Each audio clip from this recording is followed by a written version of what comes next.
Hello प्यारे बच्चों, कैसे हो आप सब। A very very very warm welcome to PW. मैं आपका टीचर, आपका दोस्त, आपके फिजिक्स का, आपके नीट का हम सफर जगजोत सर। और रेगुलर हर तरीके से जैसे कि हर बार होता है वैसे ही आज भी आप लोगों के सामने मैं हाजिर हो चुका हूं लेक्चर नंबर 7 लेके, यकीन 5.0 में rotational motion. So students, again ये चैप्टर मैंने स्टार्टिंग से कहा था, बिल्कुल लास्ट तक मैंने आपको कहा था हम अच्छे से समझेंगे। और आज हम कोशिश करेंगे इस चैप्टर के सारे टॉपिक्स को कवर अप कर ले। सो स्टूडेंट्स, हम लोगों ने अभी तक सारे इंपॉर्टेंट टॉपिक्स खत्म कर लिए हैं इस चैप्टर के, जैसे कि मोमेंट ऑफ इनर्शिया के बारे में चर्चा होना, एंगुलर मोमेंटम के बारे में, टॉर्क के बारे में डिस्कशन करना, टॉर्क एंगुलर मोमेंटम के रिलेशन के बारे में डिस्कशन करना, कैसे एंगुलर एक्सेलरेशन होता है, उससे इक्वेशन ऑफ मोशन वाले क्वेश्चंस इस चैप्टर में आ सकते हैं, उस तरीके के सवालों पे भी हम लोगों ने चर्चा की थी। आज हम लोग क्या करेंगे, लास्ट लेक्चर में जो हम लोगों ने रोलिंग मोशन पढ़ा था इंक्लाइन प्लेन पे, वो हमने शुरू किया था, उसको आज खत्म करेंगे। आज हम लोग इंक्लाइन प्लेन के बारे में ही पढ़ेंगे जो हम लोगों ने पढ़ा था लास्ट टाइम, उसी को आगे लेके आएंगे चर्चा में।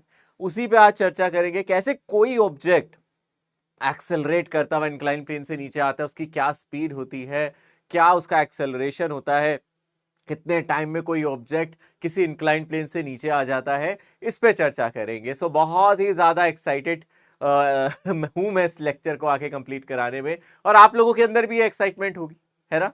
बिल्कुल, आप भी सीखना चाहते होगे, आप भी जानना चाहते होगे सर एक्सेलरेशन का क्या फॉर्मूला है, या फिर अगर आपको आता है तो आप एक बार रीचेक करना चाहेंगे कि क्या वो फॉर्मूला हमने सही पढ़ा है। और हम लोग अलग अलग कॉन्सेप्ट्स के कुछ क्वेश्चंस भी करेंगे। तो आज का लेक्चर फुली पैक्ड है, और मोस्टली आज सारा सिलेबस कंप्लीट हो जाएगा रोटेशनल का, और लास्ट लेक्चर जो होगा उसमें मैं आपको समरी कराऊंगा, यानी कि जितने भी इंपॉर्टेंट फॉर्मूलाज हैं, जो भी इंपॉर्टेंट थ्योरेटिकल कॉन्सेप्ट थे, जो भी हम लोगों ने इस चैप्टर में कवर अप किए थे, वो लेक्चर नंबर 8 में मैं आप लोगों के साथ डिस्कस करूंगा। तो यानी कि लेक्चर 8 समरी लेक्चर होने वाला है, उसके लिए भी आप लोग तैयार रहना, उसमें समरी क्वेश्चंस होंगे। चैप्टर्स के बीच बीच में मैंने सारे ही प्रीवियस ईयर क्वेश्चंस डिस्कस कर लिए हैं, सो उसके लिए हमें अलग से कुछ सेशन की जरूरत नहीं है, वो हम वैसे भी देख सकते हैं, हमें मिल जाता है प्रीवियस ईयर का। पर हमने इन बिटवीन ही काफी क्वेश्चंस कर लिए हैं, तो आप लोगों को उसके लिए सोचना नहीं पड़ेगा। बट डेफिनेटली एक समरी लेक्चर जरूर मैं लास्ट में प्रोवाइड करूंगा, क्योंकि मैंने कहा था ये बहुत इंपॉर्टेंट और बहुत ही अमेजिंग टॉपिक है, तो इसको बिल्कुल अच्छे से खत्म करेंगे, एक समरी लेक्चर के साथ समाप्त करेंगे। इसकी पूरी समरी लेक्चर मैं आपको दूंगा, और जहां मैं सारे वो फॉर्मूलाज जो मैंने अपने रेगुलर सेशंस में कराए हैं उनको रख दूंगा, उन थ्योरी को वहां आपके लिए रख दूंगा, और डिस्कस करेंगे उस पर। तो शुरू करते हैं आज का ये लेक्चर, इस पे चर्चा चालू करते हैं। हम लोगों को आज डिस्कस करना है acceleration of centre of mass, Atwood machine के बारे में थोड़ी सी चर्चा करेंगे, क्वेश्चंस करेंगे, प्रैक्टिस क्वेश्चंस करेंगे आज के इस लेक्चर में। सो यही सब कुछ आज के इस लेक्चर में आप लोगों को मिलने वाला है। फुली पैक्ड सेशन है, अच्छे से देखना, अच्छे से पढ़ना। ओके, सो चलने से पहले, शुरू होने से पहले एक बार रिकैप ले लेते हैं, एक फास्ट रिकैप ले लेते हैं कि भैया लास्ट लेक्चर में हम लोगों ने क्या किया था, एक बार चर्चा कर लेते हैं। हम लोगों ने रोलिंग मोशन पे चर्चा की थी, जिसमें हम इंक्लाइन प्लेन के बारे में, लास्ट टॉपिक जो हम डिस्कस कर रहे थे, हमने डिस्कस किया था अबाउट द इंक्लाइन प्लेन, कि कोई ऑब्जेक्ट इंक्लाइन प्लेन से जब नीचे आता है तो वेलोसिटी का क्या होता है। सो यहाँ पे हमने जस्ट देखा था कि भैया अगर कोई ऑब्जेक्ट ऊपर इनिशियल जीरो वेलोसिटी पे है, जीरो एंगुलर वेलोसिटी है, जीरो लीनियर वेलोसिटी है, और जब वो नीचे आता है तो उसकी जो फाइनली वीसीएम हो जाता है, सेंटर ऑफ मास की स्पीड हो जाती है, वो कितनी हो जाती है, हमने देखा था यहां पे जो हाइट होती है h, ठीक है। फ्री फॉल में क्या होती थी, सोचो फ्री फॉल में अगर फ्री फॉल करके कोई ऑब्जेक्ट आता था, √2gh यही होती थी ना। पर यहाँ पे क्योंकि रोलिंग मोशन है, यहाँ पे ट्रांसलेशनल रोटेशन मोशन दोनों होता है, यहाँ √2gh नहीं है, यहाँ नीचे एक फैक्टर और है, और दूसरा फैक्टर क्या आ जाता है यहाँ पे, √2gh 1 प्लस k² / r², ठीक है ना। यहाँ से एक फैक्टर और आ जाता है, k² डिवाइडेड बाय r²। सो ये फैक्टर आप लोगों को और याद रखना है, सो यहाँ पे ये फॉर्मूला हम लोग याद रखेंगे, ठीक है ना। सो क्लियर है, आप लोगों को ये फॉर्मूला याद रखना है। सो यहाँ हम लोगों ने चर्चा ये भी की थी कि कौन सा ऑब्जेक्ट सबसे पहले आ जाएगा। हम रिंग को, डिस्क को, सॉलिड स्फीयर को, होलोस्फीयर, सबको कंपेयर कर रहे थे। सबसे ज्यादा जो मोमेंट ऑफ इनर्शिया है उसकी कम स्पीड होती है, सबसे कम स्पीड से कौन नीचे आता है, रिंग। सबसे कम स्पीड से जब नीचे आते हैं तो सबसे कम स्पीड किसकी होती है, रिंग की होती है, ठीक है ना। कौन जल्दी आता है कौन बाद में आता है अभी हम इस पे भी चर्चा करेंगे, टाइम पे भी डिस्कशन करेंगे, कौन कितने एक्सेलरेशन से आ रहा है इस पे भी चर्चा करेंगे। पर अभी हम सिर्फ स्पीड की बात करें, जब ये नीचे आते हैं सबसे ज्यादा स्पीड किसकी होती है, सबसे कम स्पीड किसकी होती है? सबसे ज्यादा जो स्पीड होती थी यहाँ सेंटर ऑफ मास की सॉलिड स्फीयर की होती थी, क्योंकि उसका मोमेंट ऑफ इनर्शिया सबसे कम होता है, ठीक है ना। और जो सबसे यहाँ पे अगर हम ध्यान से देखेंगे जो मैक्सिमम वीसीएम होता था वो इसका होता था, और जो मिनिमम स्पीड से नीचे आता था, मिनिमम वीसीएम से आता था, वो होता था रिंग, क्योंकि इसका मोमेंट ऑफ इनर्शिया बहुत ज्यादा होता है, मैक्सिमम होता है अगर हम उन ऑब्जेक्ट्स को कंपेयर करते थे। ये लास्ट लेक्चर में किया था मैंने, ये नहीं बताया था इसका एक्सेलरेशन कितना है, नहीं बताया था ना, किस एक्सेलरेशन से नीचे आ रहा है अभी हमने डिस्कस नहीं किया था ना। सो चलो आज इसी पे चर्चा करते हैं कि सर ये किस एक्सेलरेशन से नीचे आएगा, acceleration of a centre of मास, ये हम इंक्लाइन प्लेन के लिए डिस्कस कर रहे हैं। सो क्लियर है स्टूडेंट्स, मैंने आप लोगों से एक चीज तो बोली थी, अगर आपको याद हो, कि क्या यहाँ फ्रिक्शन होना चाहिए, डेफिनेटली होना चाहिए। क्या यहाँ फ्रिक्शन होना चाहिए? डेफिनेटली होना चाहिए, अदरवाइज रोलिंग पॉसिबल नहीं है। आप कह सकते हो सर रोलिंग नहीं होगी, स्लाइडिंग हो जाएगी, फ्रिक्शन नहीं हुआ ऑब्जेक्ट स्लाइड करके आ जाएगा, वो रोल नहीं करेगा। सो रोल करना है, फ्रिक्शन चाहिए, बिना फ्रिक्शन के रोलिंग नहीं है। यानी कि यहाँ ट्रैक पे जरूर फ्रिक्शन प्रेजेंट होगा और एक ऑब्जेक्ट यहाँ पे क्या कर रहा होगा, रोल करता हुआ नीचे आना स्टार्ट करेगा। तो यहाँ पे रोलिंग हो रही होगी, ऑब्वियसली हम कौन सी रोलिंग मान के चल रहे हैं, प्योर रोलिंग करते हुए आ रहा है विदाउट स्किडिंग, या फिर हम कह सकते हैं विदाउट स्लाइडिंग। ये चुपचाप प्योर रोलिंग करता हुआ नीचे आ रहा है ऑब्जेक्ट। और अगर हम ध्यान से देखेंगे यहाँ पे इसके पास वही वीसीएम होगा जो हम पहले देख चुके हैं, बट हम लोग इंटरेस्टेड है एक्सेलरेशन में। सो अगर हम ध्यान से देखें, हमने ये हाइट मानी थी लेटस से h, याद है हमने ये हाइट मानी थी h, तो क्या आप इस ट्राइंगल का हाइपोटेन्यूज निकाल सकते हैं? आप इस ट्राइंगल का हाइपोटेन्यूज बहुत आराम से निकाल सकते हैं अगर आपको ये एंगल थीटा पता है। आप लोगों को यहां से पता है जो साइन थीटा होता है वो होता है परपेंडिकुलर, जो कि h है, डिवाइडेड बाय हाइपोटेन्यूज। तो हाइपोटेन्यूज की अगर हम बात करें, क्लियरली इस ट्राइंगल का जो हाइपोटेन्यूज है वो h divided by sine theta हो जाएगा ज्योमेट्री से। यानी कि अगर मैं आपसे पूछूं ये कितनी लेंथ कवर करके आ रहा है, ये वाली लेंथ यहां से लेके यहां तक, ये जो लेंथ कवर कर रहा है ये कितनी है, h divided by sine theta है, ये है h divided by sine theta. Okay, so ये डिस्टेंस चल रहा है इतना। इनिशियल वेलोसिटी अगर हम ध्यान से देखें, सेंटर ऑफ मास की इनिशियल वेलोसिटी 0 थी, और फाइनल वेलोसिटी हम जानते हैं सेंटर ऑफ मास की हमने देखी थी, ये होगी √2gh डिवाइडेड बाय 1 प्लस के square divided by are square, ये हम लोगों ने देखी थी। क्या यहाँ पे एक्सेलरेशन कांस्टेंट लिया जाएगा? डेफिनेटली यहाँ एक्सेलरेशन कैसा लिया जाएगा, कांस्टेंट। यानी कि हम इक्वेशन ऑफ मोशन अप्लाई कर सकते हैं, we can apply equation of motion. और कौन सी इक्वेशन ऑफ मोशन लगाई जा सकती है, सोचो। हमें निकालना क्या है, अगर हम ध्यान से देखेंगे हम एक्सेलरेशन निकालना चाहेंगे कि सर इसके सेंटर ऑफ मास का एक्सेलरेशन कितना है, हम इसमें इंटरेस्टेड है, तो हम इसके लिए इक्वेशन ऑफ मोशन लगा सकते हैं। Final velocity VCM, initial velocity 0, तो हम लोगों को डिस्प्लेसमेंट पता है इसका, कितना डिस्प्लेसमेंट हो रहा है अगर हम ध्यान से देखेंगे, h divided by sine theta. यानी कि यहां से इक्वेशन लगा सकते हैं VCM square is equals to UCM square plus 2 times ACM into S। So यहां से अगर हम ACM की बात करें तो वो हो जाएगा VCM square minus UCM square और डिवाइडेड बाय 2 टाइम्स डिस्प्लेसमेंट। तो यहां से सेंटर ऑफ मास का एक्सेलरेशन हो जाएगा फाइनल वेलोसिटी का स्क्वायर, यानी कि 2gh डिवाइडेड बाय 1 प्लस के square divided by are square, ठीक है ना। और इस पूरे को हमें डिवाइड करना है 2 टाइम्स s से, s का मतलब है h बाय साइन थीटा, इसका मतलब है h divided by sine theta. Okay, so ये हमें पूरा फैक्टर नजर आ रहा है यहां से। अगर मैं ध्यान से देखूं ये साइन थीटा ऊपर चला जाएगा और 2h आप देख सकते हो ये यहां से कैंसिल हो जाएगा। यानी कि यहां से अगर आप ACM की बात करो, ये साइन थीटा ऊपर चला जाएगा, ये आ जाएगा g साइन थीटा और डिवाइडेड बाय 1 प्लस के square divided by are square. So ये सेंटर ऑफ मास का एक्सेलरेशन है।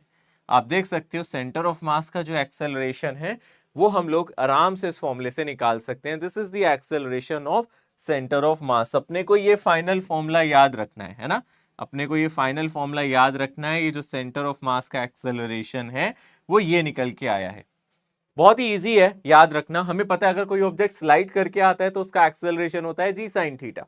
अगर कोई ऑब्जेक्ट स्लाइड करके आता है, फ्रिक्शन नहीं होता, तो एक्सेलरेशन क्या होता था along the incline plane, G sine theta. But यहां पे जी साइन थीटा नहीं है, यहां पे है G sine theta divided by 1 plus के स्क्वायर बाय आर स्क्वायर। ये याद रखना, यहां पे जी साइन थीटा नहीं है, G sine theta divided by 1 plus के स्क्वायर बाय आर स्क्वायर है। और अगर आप ध्यान से देखो, जरा ध्यान से देखो भाई इस एक्सप्रेशन को, बहुत ही ध्यान से देखो, यहां के क्या है, रेडियस ऑफ गायरेशन है सर। के क्या है, रेडियस ऑफ गायरेशन। एक्सेलरेशन के साथ कैसा रिश्ता है इसका, सीधा सीधा या उल्टा वाला? क्या ये डायरेक्टली डिपेंड कर रहा है या इनवर्सली? क्या के बढ़ाने से ए बढ़ेगा या घटेगा? सोचो, घटेगा ना, यही कह रहे हो ना आप लोग भी। डेफिनेटली सर, उल्टा है रिलेशन। सर जिसका के ज्यादा उसका सेंटर ऑफ मास का एक्सेलरेशन कम, जिसका के कम उसके सेंटर ऑफ मास का एक्सेलरेशन ज्यादा। अरे अब तो फिर वही बात हो गई ना। अब रिंग आप जानते हो, रिंग के बारे में आप जानते हो, रिंग का जो के होता है सबसे ज्यादा होता है। अगर आप सारे ऑब्जेक्ट सेम मास के सेम रेडियस के कंसीडर करते हो तो वहां रिंग सबसे ज्यादा सबसे ज्यादा के रिंग का होता है। वहां पे रेडियस ऑफ गायरेशन रिंग का सबसे ज्यादा होता है, कैपिटल आर के इक्वल होता है, रेडियस के इक्वल हो जाता है, बाकी सबका कम होता है। सबसे कम किसका होता था, सॉलिड स्फीयर का, सबसे ज्यादा रिंग का। याद है आप लोगों को, मैंने लास्ट टाइम भी पढ़ाया था, अगर हम कंपेयर करें तो जो रेडियस ऑफ गायरेशन है वो रिंग का सबसे ज्यादा होता है। और उसके बाद हम लोगों ने देखा था सबसे ज्यादा रिंग का था, उसके बाद हमारे पास यहाँ पे डिस्क का था, ठीक है ना। रिंग के बाद सॉरी डिस्क का नहीं, रिंग के बाद था होलोस्फीयर का, रिंग के बाद था यहाँ पे होलोस्फीयर का, और फिर किसका था, डिस्क का था, और सबसे लास्ट में किसका था, रेडियस ऑफ गायरेशन हमारे सॉलिड स्फीयर का, ठीक है ना। फिर सॉलिड स्फीयर का, तो सॉलिड स्फीयर का सबसे कम था। ओके, याद है रेडियस ऑफ गायरेशन की वैल्यू रिंग के लिए आर थी, होलोस्फीयर की अगर हम बात करें √2/3 आर, डिस्क के लिए यहाँ पे √1/2 आर है ना, या फिर √r/2 मतलब r/√2, ये भी आप कह सकते हो। यहाँ पे अगर आप कंपेयर करोगे सॉलिड स्फीयर के लिए सबसे कम √2/5 आर, सबसे कम जो वैल्यू थी वो √2/5 आर थी। इसलिए जो एक्सेलरेशन है सबसे ज्यादा, अगर यहाँ छोड़ेंगे सबसे ज्यादा एक्सेलरेशन होगा सॉलिड स्फीयर का, इसका के सबसे कम है, यानी कि एक्सेलरेशन के मामले में सॉलिड स्फीयर सबसे आगे है। सबसे ज्यादा एक्सेलरेशन सॉलिड स्फीयर का, फिर एक्सेलरेशन होगा डिस्क का, ठीक है ना, फिर हमारा एक्सेलरेशन होगा किसका, हमारा एक्सेलरेशन होगा यहाँ पे होलोस्फीयर का, फिर हमारा एक्सेलरेशन होगा होलोस्फीयर का, फिर हमारा एक्सेलरेशन मिलेगा रिंग का। तो सबसे कम एक्सेलरेशन रिंग का है, रिंग का मोमेंट ऑफ इनर्शिया सबसे ज्यादा है। तो सबसे कम स्पीड से भी रिंग नीचे आ रही थी और सबसे कम एक्सेलरेशन भी रिंग का है, आप देख सकते हो। तो रिंग पीछे रह जाती है एक्सेलरेशन के मामले में भी, और अगर हम बात करें स्पीड के मामले में भी, सबसे कम स्पीड नीचे आने पे रिंग की होती है, सबसे कम एक्सेलरेशन पूरी जर्नी में रिंग का होता है।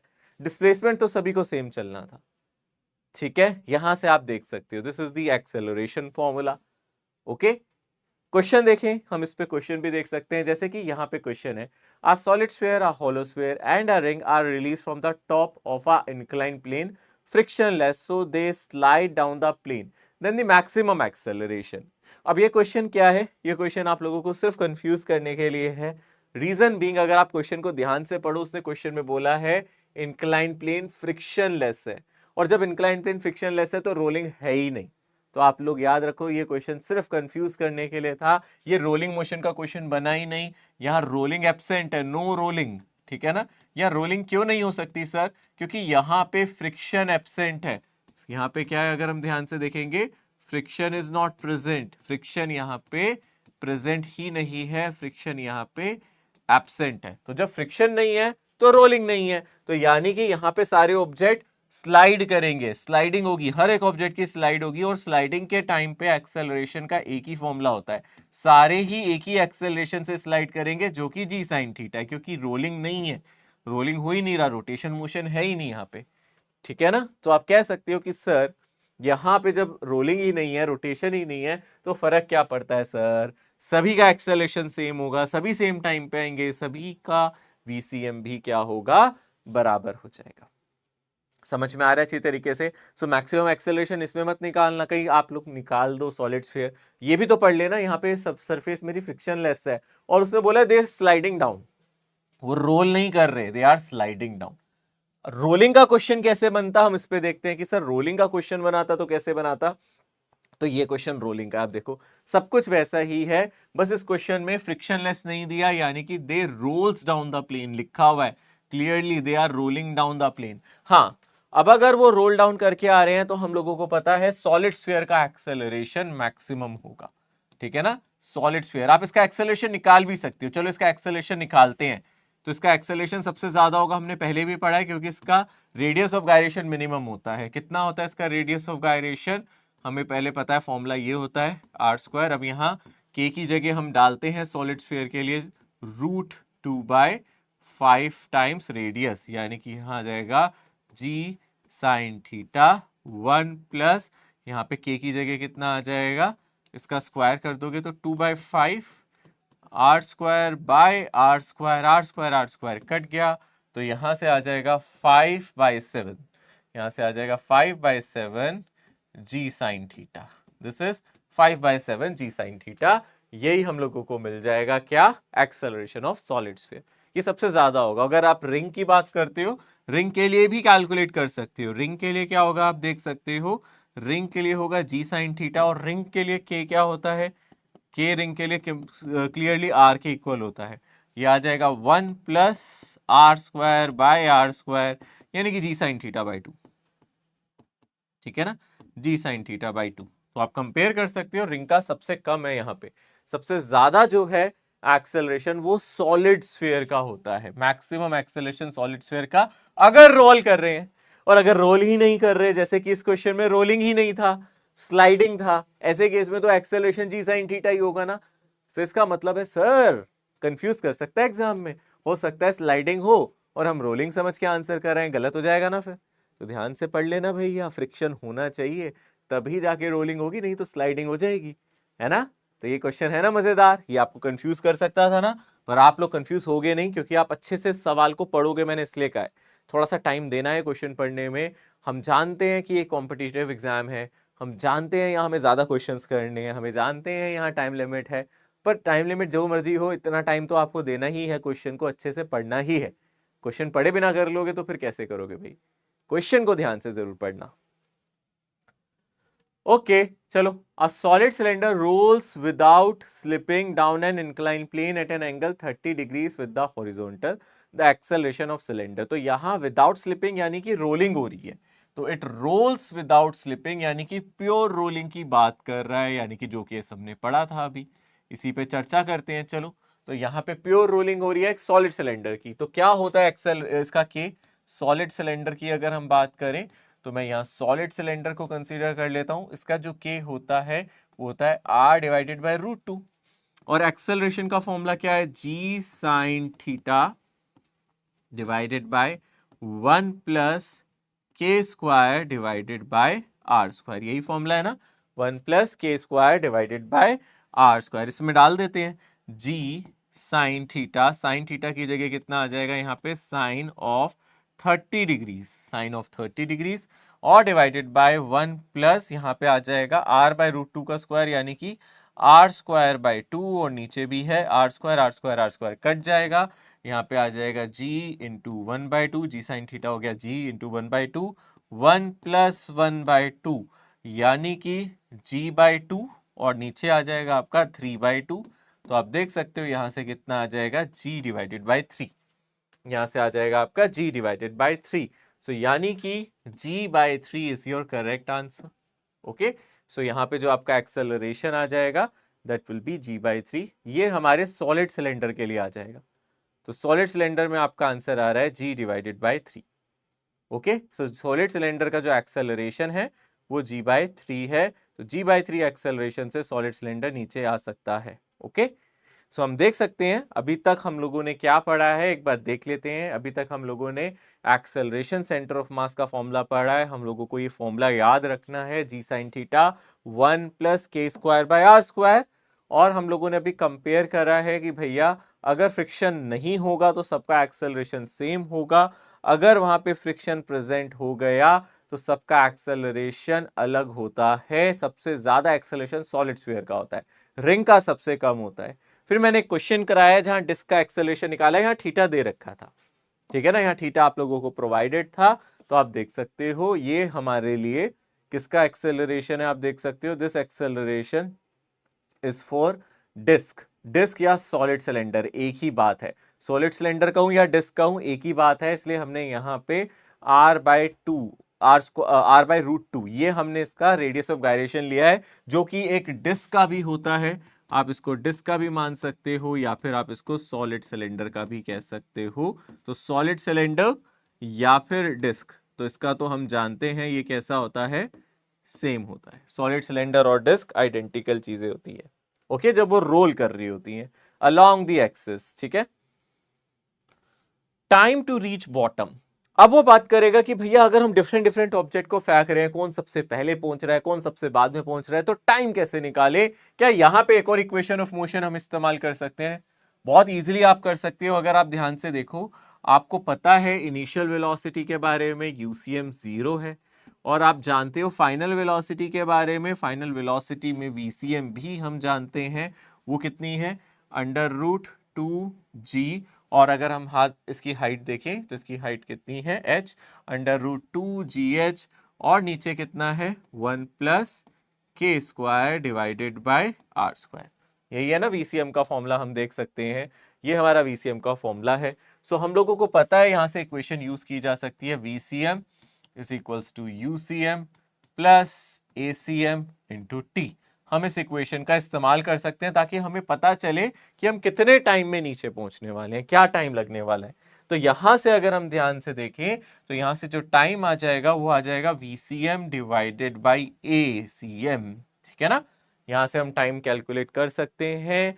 और अगर हम टाइम देखें ध्यान से, यहां से टाइम कितना आ जाएगा, यूसीएम 0 डाल दिया मैंने, टाइम कितना आ जाएगा, वीसीएम कितना था आप देखो ध्यान से, वीसीएम था √2gh 1+k² divided by r²।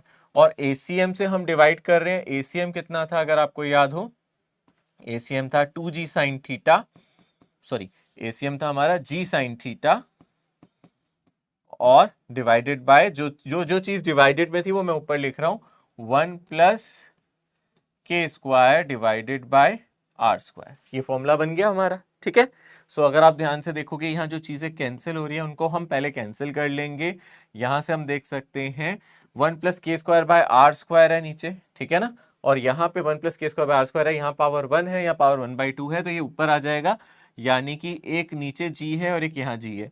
आप इसको क्या लिख सकते हो, एक √g यहाँ पे है, नीचे g है, तो नीचे √g बन जाएगा, तो यहाँ से आ जाएगा √2h/g, ठीक है ना। यहां से कितना आ जाएगा, अंडर रूट में ऊपर 2h और नीचे एक √g आ जाएगा, क्योंकि ऊपर √g है नीचे g है, नीचे पावर हो जाएगी 1/2, तो ये आ जाएगा।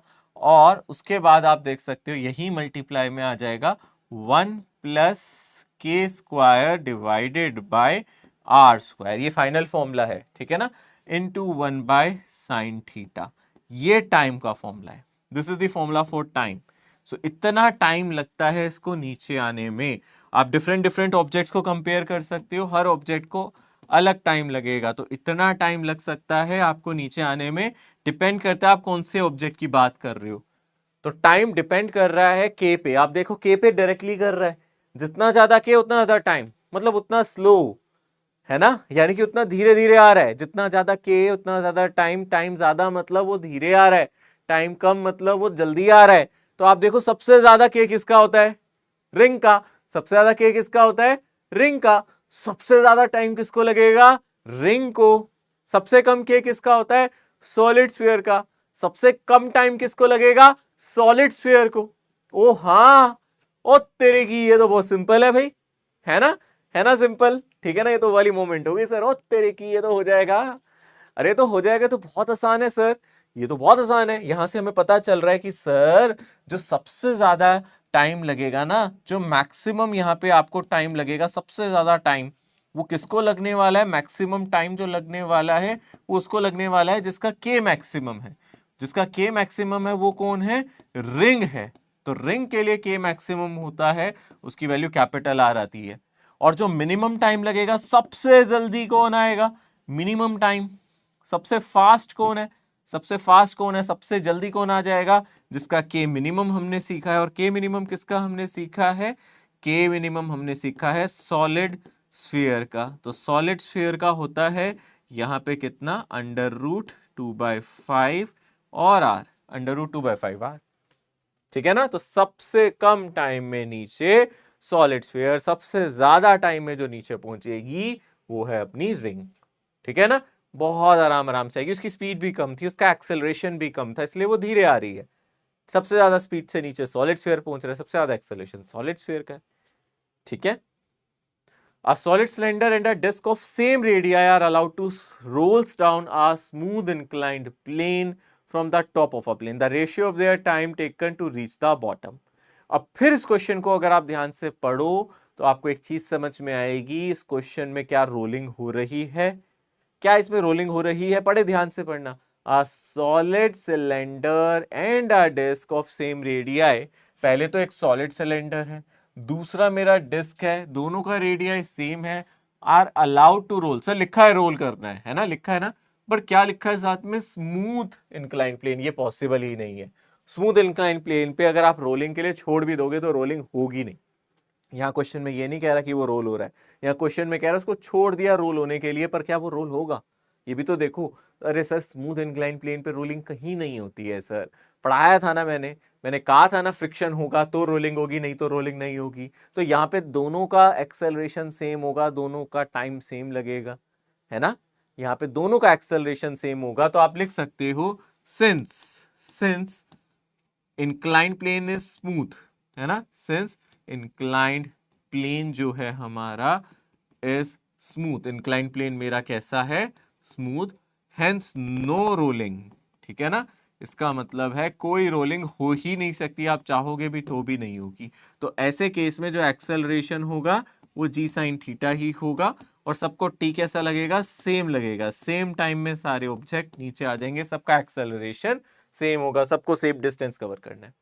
अच्छा सुन लो, अगर मैं बोल देता यहां पे, मैं आपको कह देता कि मान लो सरफेस, मैंने इफ सरफेस, मान लो क्वेश्चन में मैंने चेंज कर दिया इस रफ, मैंने अगर सरफेस रफ ले भी ली होती तो क्या होता, तो भी आपको पता है जो टाइम है वो डिपेंड किस पे करता है भैया, के पे डिपेंड करता है। और यहाँ पे के सेम है, आप देख रहे हो यहाँ पे डिस्क है और सॉलिड सिलेंडर है, तो दोनों का के तो सेम है ना, तो यानी कि आपको टाइम थोड़ा कैलकुलेट करना है, बस आपको टाइम बताना है। तो यहाँ पे दोनों का के सेम है, यहाँ पे अगर आप रेशियो लोगे तो जो टाइम लगेगा डिस्क को वही टाइम लगेगा रिंग को, क्योंकि दोनों सॉरी वही टाइम लगेगा आपके सॉलिड सिलेंडर को, क्योंकि दे रखा है भाई क्वेश्चन में।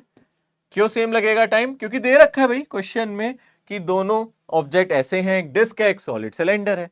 अगर होलो सिलेंडर रिंग देता तो भी सेम टाइम लगता, डिस्क और सॉलिड सिलेंडर में भी सेम टाइम लगेगा। अरे रेडियस ऑफ गायरेशन सेम है भाई, ठीक है ना, सॉलिड सिलेंडर और अगर डिस्क की बात करें फर्क नहीं होता है, दोनों में रेडियस ऑफ गायरेशन सेम होता है अगर वो रोल डाउन करके आते हैं। तो यानी कि कैसे भी देख लो, फ्रिक्शन है ही नहीं तो वैसे भी उन्होंने सेम ही टाइम में नीचे आना था, फ्रिक्शन होता भी तो भी फर्क नहीं पड़ता, इस क्वेश्चन में दोनों को सेम ही टाइम लगता। ऑल्दो यहाँ फ्रिक्शन नहीं है इसलिए इसका आंसर 1:1 होगा, यहाँ हर एक ऑब्जेक्ट को सेम टाइम लगेगा। पर अगर क्वेश्चन में बोलता फ्रिक्शन है तो भी ऐसे ऑब्जेक्ट्स लिए गए हैं डिस्क और सॉलिड सिलेंडर की सेम ही टाइम लगे। टाइम तो के पे डिपेंड करता है ना, क्या फॉर्मूला था टाइम का, अगर आप ध्यान से देखो टाइम का फॉर्मूला कितना था, √2h/g सॉरी √2h/g और 1+k² डिवाइडेड बाय r² और बाय साइन थीटा। तो फर्क क्या पड़ता है ना, के सेम है तो दोनों को टाइम सेम लगता, अगर फ्रिक्शन होता तो भी इस क्वेश्चन में सेम लगता। फ्रिक्शन नहीं है तो हर एक ऑब्जेक्ट इसी टाइम पे आएगा, बट फ्रिक्शन होने के बाद सॉलिड सिलेंडर और डिस्क इसी टाइम से नीचे जाएंगे। A disk and a sphere of same radius but different masses rolls off on two inclined planes of the same altitude and length. Which one of the object get to the bottom plane first? सबसे पहली बात अगर हम यहां से देखेंगे, एक disc दे रखी है एक स्फीयर दे रखी है जिनका रेडियस सेम है, बस मास अलग है, पर फर्क नहीं पड़ता है। क्यों फर्क नहीं पड़ता है, क्योंकि अलग मास होने के बावजूद फर्क इसलिए नहीं पड़ रहा है क्योंकि यहाँ पे जो भी हम लोगों का एक्सेलरेशन होता है, टाइम होता है, वो मास पे डिपेंड ही नहीं करता। फॉर्मूले में कहीं भी मास नहीं है, फॉर्मूले में सिर्फ रेडियस है। तो यानी कि अगर ऑब्जेक्ट्स का मास अलग अलग हो भी जाए क्या फर्क पड़ता है? कोई फर्क नहीं पड़ता। रेडियस सेम है तो हम उन्हें कंपेयर कर सकते हैं। यानी कि उसने क्वेश्चन में बोला है डिस्क और सॉलिड स्फीयर का जो रेडियस है वो सेम है ना? मासेस डिफरेंट है तो कोई फर्क नहीं पड़ता। Which of the following object get to the plane first? तो आपको पता है जो टाइम का फॉर्मूला भी हमने देखा था वो कितना था, √2h/g। आप देख सकते हो फॉर्मूले में रेडियस ऑफ गायरेशन है और रेडियस का स्क्वायर है, मास कहीं भी नहीं है दूर दूर तक। तो यानी कि हम क्लियरली कह सकते हैं इंडिपेंडेंट ऑफ मास होता है। Time is independent of mass, acceleration is independent of mass, velocity भी जो नीचे है वो इंडिपेंडेंट ऑफ मास है, वो रेडियस ऑफ गायरेशन और रेडियस पे डिपेंड कर रही है और रेडियस सेम दिया है। तो यानी कि आपको पता है के किसका ज्यादा है, जिसका के ज्यादा उसको टाइम ज्यादा लगेगा। किसका ज्यादा है? यहाँ पे एक डिस्क है और एक सॉलिड स्फीयर है। तो हम जानते हैं जो डिस्क है उसका के सॉलिड स्फीयर से ज्यादा होता है ना? तो यहाँ पे जो के है वो डायरेक्टली डिपेंड कर रहा है टी पे एक तरीके से। तो के बड़ा तो टी बड़ा, यानी कि जो टाइम लगेगा वो डिस्क को ज्यादा लगेगा और जो टाइम लगेगा वो सॉलिड स्फीयर को कम लगेगा। सॉलिड स्फीयर जल्दी आ जाता है, हमें पता है सबसे पहले कौन आएगा। फिर यहाँ पे इसने पूछा which of the following two objects get to the bottom plane first? पहले कौन आएगा? टाइम ज्यादा डिस्क का है पर पहले कौन आएगा? Solid sphere. तो इसका आंसर क्या होगा? Solid sphere. तो जो भी मेरा स्फीयर है वो पहले आ जाएगा। ठीक है, यहाँ पे जो मेरा, अब आप क्वेश्चन में कह सकते हो कि सर यहाँ क्वेश्चन में सिर्फ स्फीयर लिखा है, ना सॉलिड लिखा है ना होलो, तो हमें कैसे पता चलेगा ये सॉलिड है या होलो? है ना, वैलिड क्वेश्चन है कि सर नहीं लिखा। तो अगर कुछ नहीं लिखा तो आपको सॉलिड मान के चलना है। वैसे यही रूल आप याद रखना, उसको बताना चाहिए था क्योंकि होलो में होता तो आंसर अलग हो जाता, सॉलिड में होता तो अलग होता। ठीक है ना?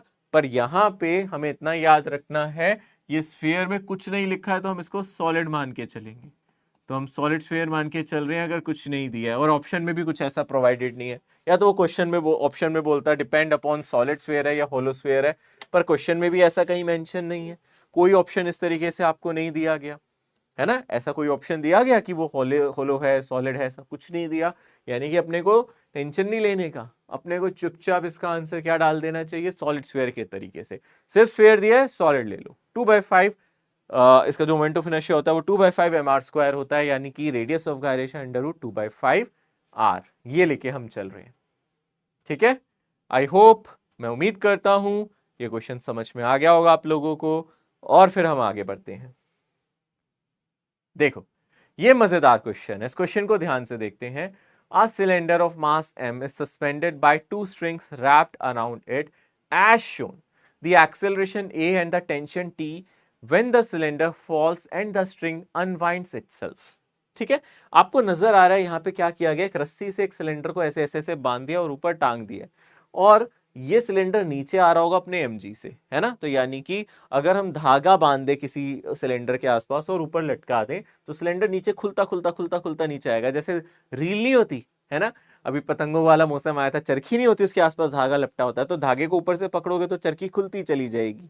वैसे ही अगर आपने सिलेंडर के आसपास धागा बांधा और ऐसे टांग दोगे तो सिलेंडर नीचे की तरफ आता जाएगा, धागा खुलता जाएगा, ये गोल गोल गोल घूमता हुआ नीचे आएगा और धागा खुलता जाएगा, होगा ना? तो यहाँ पे धागे पे जो टेंशन लग रही है आइडेंटिकल है दोनों साइड से, टी लग रही है और इस सिलेंडर का कुछ मास होगा m। ये किस एक्सिस के अबाउट रोटेट कर रहा है? अगर आप ध्यान से देखोगे ये उस एक्सिस के अबाउट रोटेट कर रहा है जिसकी ज्योमेट्रिकल एक्सिस है ना, ऐसी रोटेट कर रहा है ना। तो अब आप कह सकते हो कि सर इसको कैसे सॉल्व करें? हम लोगों को कराना क्या है, हम लोगों को इसका एक्सेलरेशन निकालना है कि ये सिलेंडर नीचे किस एक्सेलरेशन से जा रहा है और प्लस हम लोगों को टेंशन निकालनी है। तो ऐसे में ना हमें पता है ये इस एक्सिस के अबाउट रोटेट कर रहा है, हम जानते हैं वो एक्सिस यहाँ से पास कर रही होगी। तो हम ना ये वाला व्यू बनाते हैं कि हम अगर साइड से देखें तो हमें क्या दिखेगा, क्योंकि यहाँ से करने से क्वेश्चन थोड़ा आसान हो जाएगा। मतलब अगर मैं साइड से देखूंगा तो मुझे सिलेंडर कैसा दिखेगा? सर्कल जैसा, डिस्क नजर आएगी, है ना। यहां से देखूंगा तो मुझे सिलेंडर कैसा नजर आएगा? डिस्क। यानी कि ऑब्जर्वर ये है, ये मेरा ऑब्जर्वर है, इसको ये ऐसा नजर आ रहा होगा सिलेंडर इस तरीके से, उसको दिख रहा होगा कि ऊपर दो धागे हैं, एक के पीछे दो, इसके पीछे भी दूसरा है ना, एक के पीछे दूसरा धागा होगा। अभी आप ये वाला धागा देख रहे हो, इसके पीछे दूसरा धागा भी होगा। तो मान लेता हूँ यहाँ दोनों धागे की टेंशन मिला के ऊपर कितनी टेंशन लग रही है? टी। तो जो टोटल टेंशन लग रही है ऊपर लग रही है टी, नीचे क्या लग रहा होगा अगर आप ध्यान से देखोगे, mg। नीचे क्या लग रहा होगा अगर हम ध्यान से देखेंगे, mg। और आपको ये सिलेंडर कहां जाता हुआ दिखेगा, नीचे। किस एक्सेलरेशन से, है ना, ऑब्जर्वर को ये किस एक्सेलरेशन से नीचे जाता हुआ दिखेगा, ए एक्सेलरेशन से। वही हमें निकालना है, यानी कि एसीएम भी कह सकते हो इसको, सेंटर ऑफ मास का एक्सेलरेशन भी कह सकते हो ऑब्जेक्ट का, वो हमें कैलकुलेट करना है। अब देखो बेस्ट तरीका पता है क्या है, यहां पे ना बेस्ट तरीका है, आप फ्री बॉडी डायग्राम बना लो, टॉर्क की इक्वेशन बना लो, और टॉर्क से एक ही बार में हो सकता है। आप यहां सबसे पहले ट्रांसलेशन मोशन को देख लो, फिर रोटेशनल मोशन को देख लेना, या पहले रोटेशनल मोशन को देख लो। एक काम करो, पहले रोटेशनल मोशन दिखा देता हूं, उससे हमारा एसीएम इजीली आ जाएगा। टेंशन निकालने के लिए ट्रांसलेशन दिखा दूंगा। अब रोटेशनल मोशन में ना सबसे इजी तरीका पता है क्या है, आप एक्सिस ऑफ रोटेशन को यहां ले लो। आप मान लो ये मेरी एक्सिस ऑफ रोटेशन है, मतलब जो मेरी एक्सिस ऑफ रोटेशन है वो कहां से पास कर रही है, मैंने क्या माना हुआ है, तो मैंने माना हुआ है ये मेरी एक्सिस ऑफ रोटेशन है, यानी कि इसके अबाउट ऐसे ऐसे ऐसे ऐसे घूमता हुआ ये जा रहा है। तो मैंने अपनी एक्सिस ऑफ रोटेशन यहां मान ली, this is my axis of rotation. मान सकता हूं, आप ये भी कह सकते हो इसके अबाउट रोटेट कर रहा है, आप ये भी कह सकते हो इसके अबाउट भी तो रोटेशन है। तो आप कह सकते हो कहीं से भी हम एक्सिस ऑफ रोटेशन ले सकते हैं, मैंने ये ले ली। तो यहां से लेने का फायदा ये है कि मुझे अभी टेंशन का टॉर्क नहीं मिलेगा। तो टेंशन क्योंकि एक्सिस ऑफ रोटेशन से पास कर रही है, उसका टॉर्क नहीं मिलेगा। तो आप सोचो टॉर्क कौन देगा, आप बोलोगे परपेंडिकुलर डिस्टेंस ये है, यानी कि यहां पे जो मेरा आर परपेंडिकुलर है वो मेरा रेडियस है। तो radius is like my R perpendicular here, ठीक है ना। इसका जो भी रेडियस है वो आर परपेंडिकुलर की तरह काम कर रहा है, और जो फोर्स इसको नीचे ले जा रहा है वो mg है। और एक्सिस ऑफ रोटेशन यहां से लिए है हमने, और हम इसको डिस्क की तरह मान सकते हैं। सॉलिड सिलेंडर डिस्क की तरह ही तो नजर आता है ना साइड से, है ना, नजर आएगा ना डिस्क की तरह। तो आप बोलोगे सर टॉर्क जो है वो कितना मिलेगा, आर परपेंडिकुलर इंटू एफ, यानी कि R into M G, M G R हो गया बेसिकली। और वो किसके इक्वल होता है आप जानते हो, वो होता है आई अल्फा। और मोमेंट ऑफ इनर्शिया इस एक्सिस से आप जानते हो कितना होता है, इस एक्सिस से कितना होता है M are square by two. यहां से पैरेलल एक्सिस थ्योरम आएगी, अगर आप इस एक्सिस से मोमेंट ऑफ इनर्शिया निकालोगे तो आपको पता है 3/2 एम आर स्क्वायर आएगा। याद है ना, पैरेलल एक्सिस थ्योरम से हमने ये किया था। ये एक्सिस कैसे जा रही है, ये डिस्क के प्लेन के परपेंडिकुलर है, और उसके बाद यहाँ पे इसके पैरेलल है, सेंटर ऑफ मास वाली एक्सिस के पैरेलल है। तो आपको पता है ये एज से पास कर रही है और परपेंडिकुलर टू द प्लेन है। तो यहां से हमें पता है ये एक्सिस से होता है M are square by two. तो पैरेलल एक्सिस थ्योरम से आ जाएगा M R square by two plus M R square, यानी कि 3/2 एम आर स्क्वायर। तो आप जानते हो यहाँ पे लेफ्ट साइड तो आ गया एम जी आर, और राइट साइड कितना आ जाएगा 3/2 एम आर स्क्वायर अल्फा। ठीक है ना, इसको थोड़ा सा सॉल्व करते हैं। इसको सॉल्व करने से हमें क्या मिल रहा है, ठीक है ना, मैं इसको ऊपर ले जाता हूँ, यहाँ ले जाके सॉल्व कर लेता हूँ। तो अगर हम इसको सॉल्व करेंगे, दिस इज इक्वेशन 1 2, यहाँ पे हम इसको यहाँ सॉल्व कर रहे हैं, तो स्टेप में मैं क्या कर सकता हूँ, एम से एम काट सकता हूँ, एक आर से आर भी कट जाएगा। तो यहाँ से जो अल्फा आ जाएगा वो कितना आ जाएगा 2g डिवाइडेड बाय, आप देख सकते हो यहाँ से आ जाएगा 2g डिवाइडेड बाय 3, ठीक है। और ये आ गया 2/3g डिवाइडेड बाय r, और r को यहाँ मल्टीप्लाई कर दो, r अल्फा ये आ जाएगा 2g/3। r अल्फा क्यों निकाला है मैंने, क्योंकि आपको पता है प्योर रोलिंग के लिए क्या होता है, ACM is equals to r alpha. तो ये r अल्फा को ही हम ACM कह देते हैं। तो ACM आ जाएगा 2g डिवाइडेड बाय 3। तो मेरा एक्सेलरेशन आ गया 2g/3। तो मेरा एक्सेलरेशन सिंपली आ गया 2g/3। और यहाँ पे एक ही ऑप्शन है 2g/3, तो यानी कि यही आंसर होगा। पर आप कहोगे सर टेंशन भी निकाल के दिखाओ, तो टेंशन कैसे निकालेंगे, यहाँ पे टेंशन कैसे कैलकुलेट करेंगे। अब हम टेंशन का कैलकुलेशन करते हैं। टेंशन के लिए हम लोग ट्रांसलेशन मोशन देख लेते हैं। बहुत इजी है कि हम यहाँ से ट्रांसलेशनल मोशन देख लें इसका। तो ट्रांसलेशन मोशन में फोर्सेस देखो, ऊपर क्या लग रहा है, ऊपर लग रही है टेंशन 2t, नीचे क्या लग रहा है mg, और वो नीचे जाता हुआ दिख रहा है।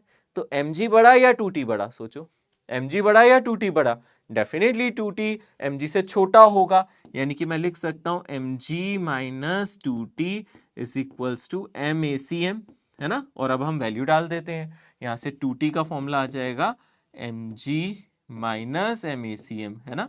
यानी कि mg और MACM की बात करें अगर हम ध्यान से देखेंगे, तो यहां से आ जाएगा माइनस m, ACM की जगह 2g/3, तो 2mg/3 आ जाएगा यहाँ से। तो 2mg/3, तो यहाँ से आ जाएगा ये मेरा कितना mg/3, ये आ जाएगा mg/3। एलसीएम ले लो, 3 यहाँ से आ जाएगा। तो यानी कि मुझे 2t मिला mg/3, 2t मिला mg/3, 2 से डिवाइड कर दो तो टेंशन क्या आ जाएगा mg/6। सो यहाँ पे जो मेरा टेंशन आ जाएगा वो mg/6 आ जाएगा, और वो पहले से ही पता था, जरूरत नहीं थी निकालने की, पर मैंने आपको निकाल के दिखा दिया क्योंकि हमने दोनों आंसर मैच करने।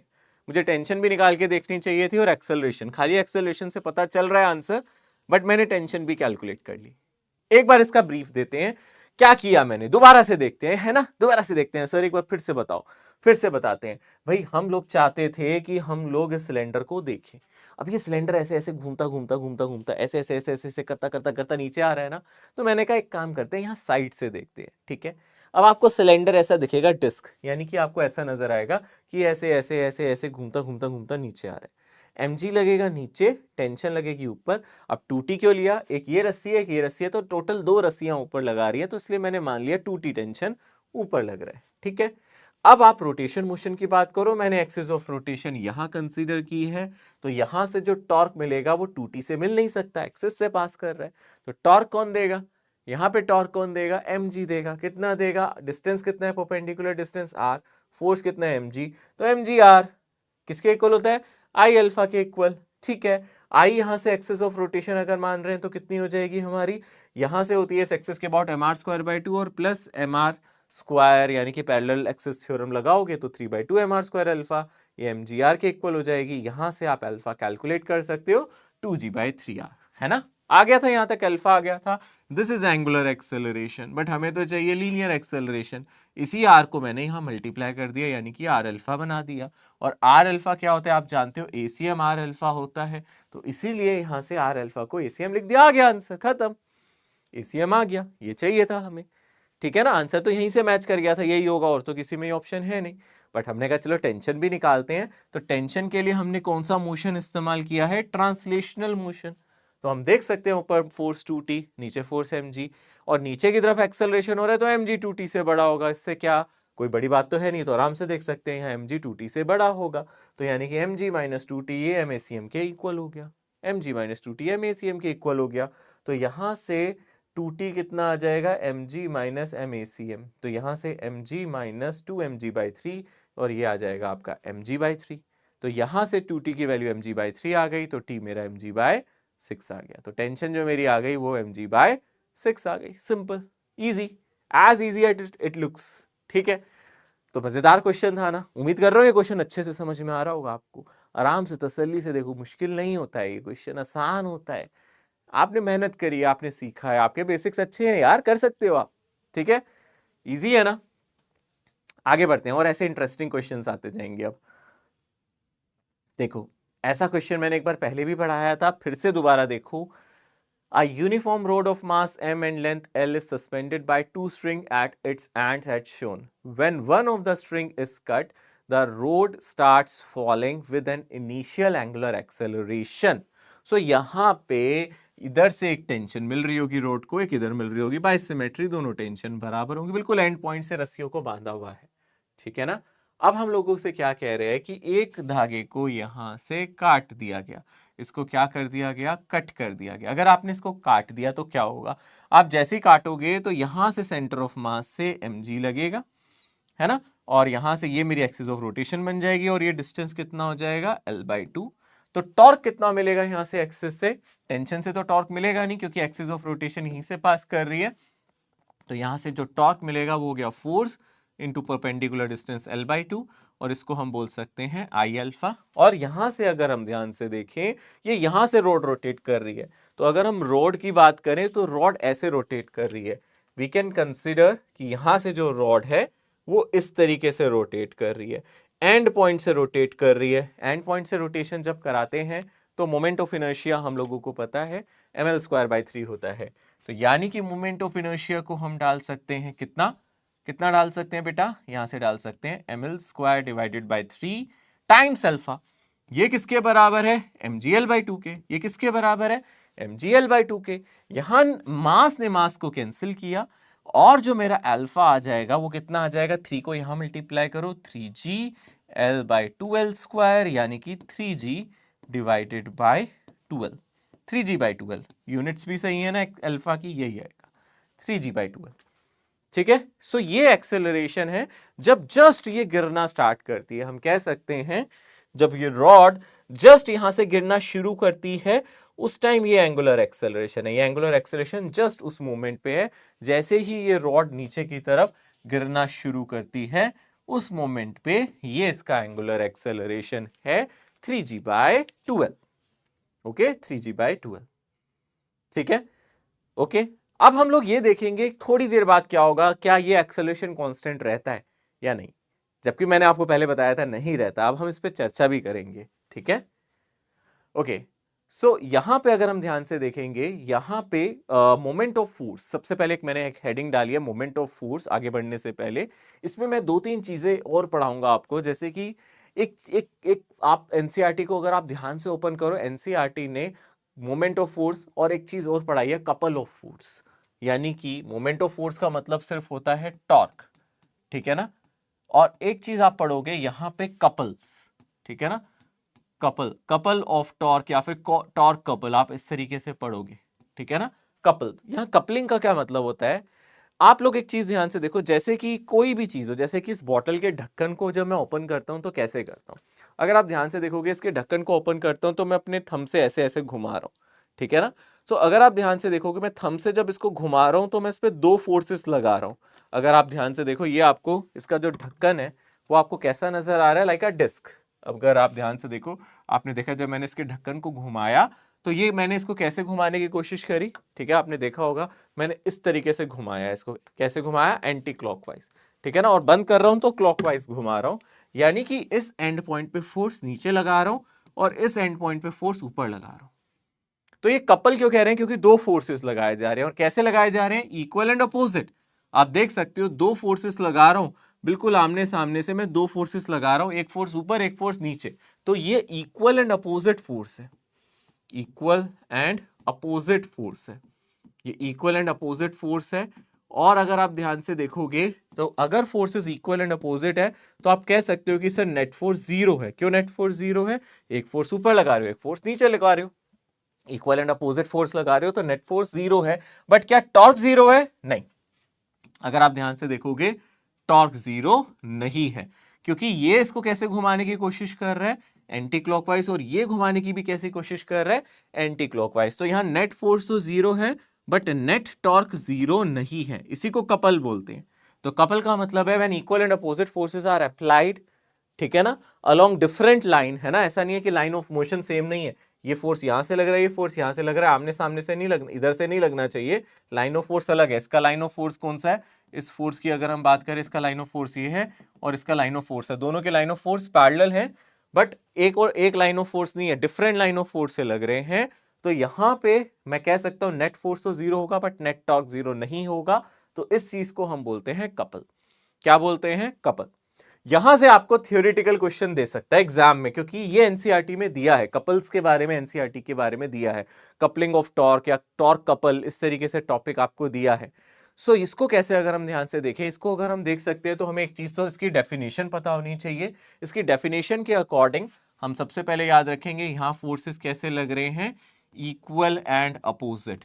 पहली बात आपको याद रखनी है, जो फोर्सेस लग रहे हैं इक्वल एंड अपोजिट लग रहे हैं, बट याद रखना line of force are different, but line of forces are different. जो लाइन ऑफ फोर्सेस हैं वो डिफरेंट है, वो सेम लाइन ऑफ फोर्स पे नहीं लग रहे, पहली बात।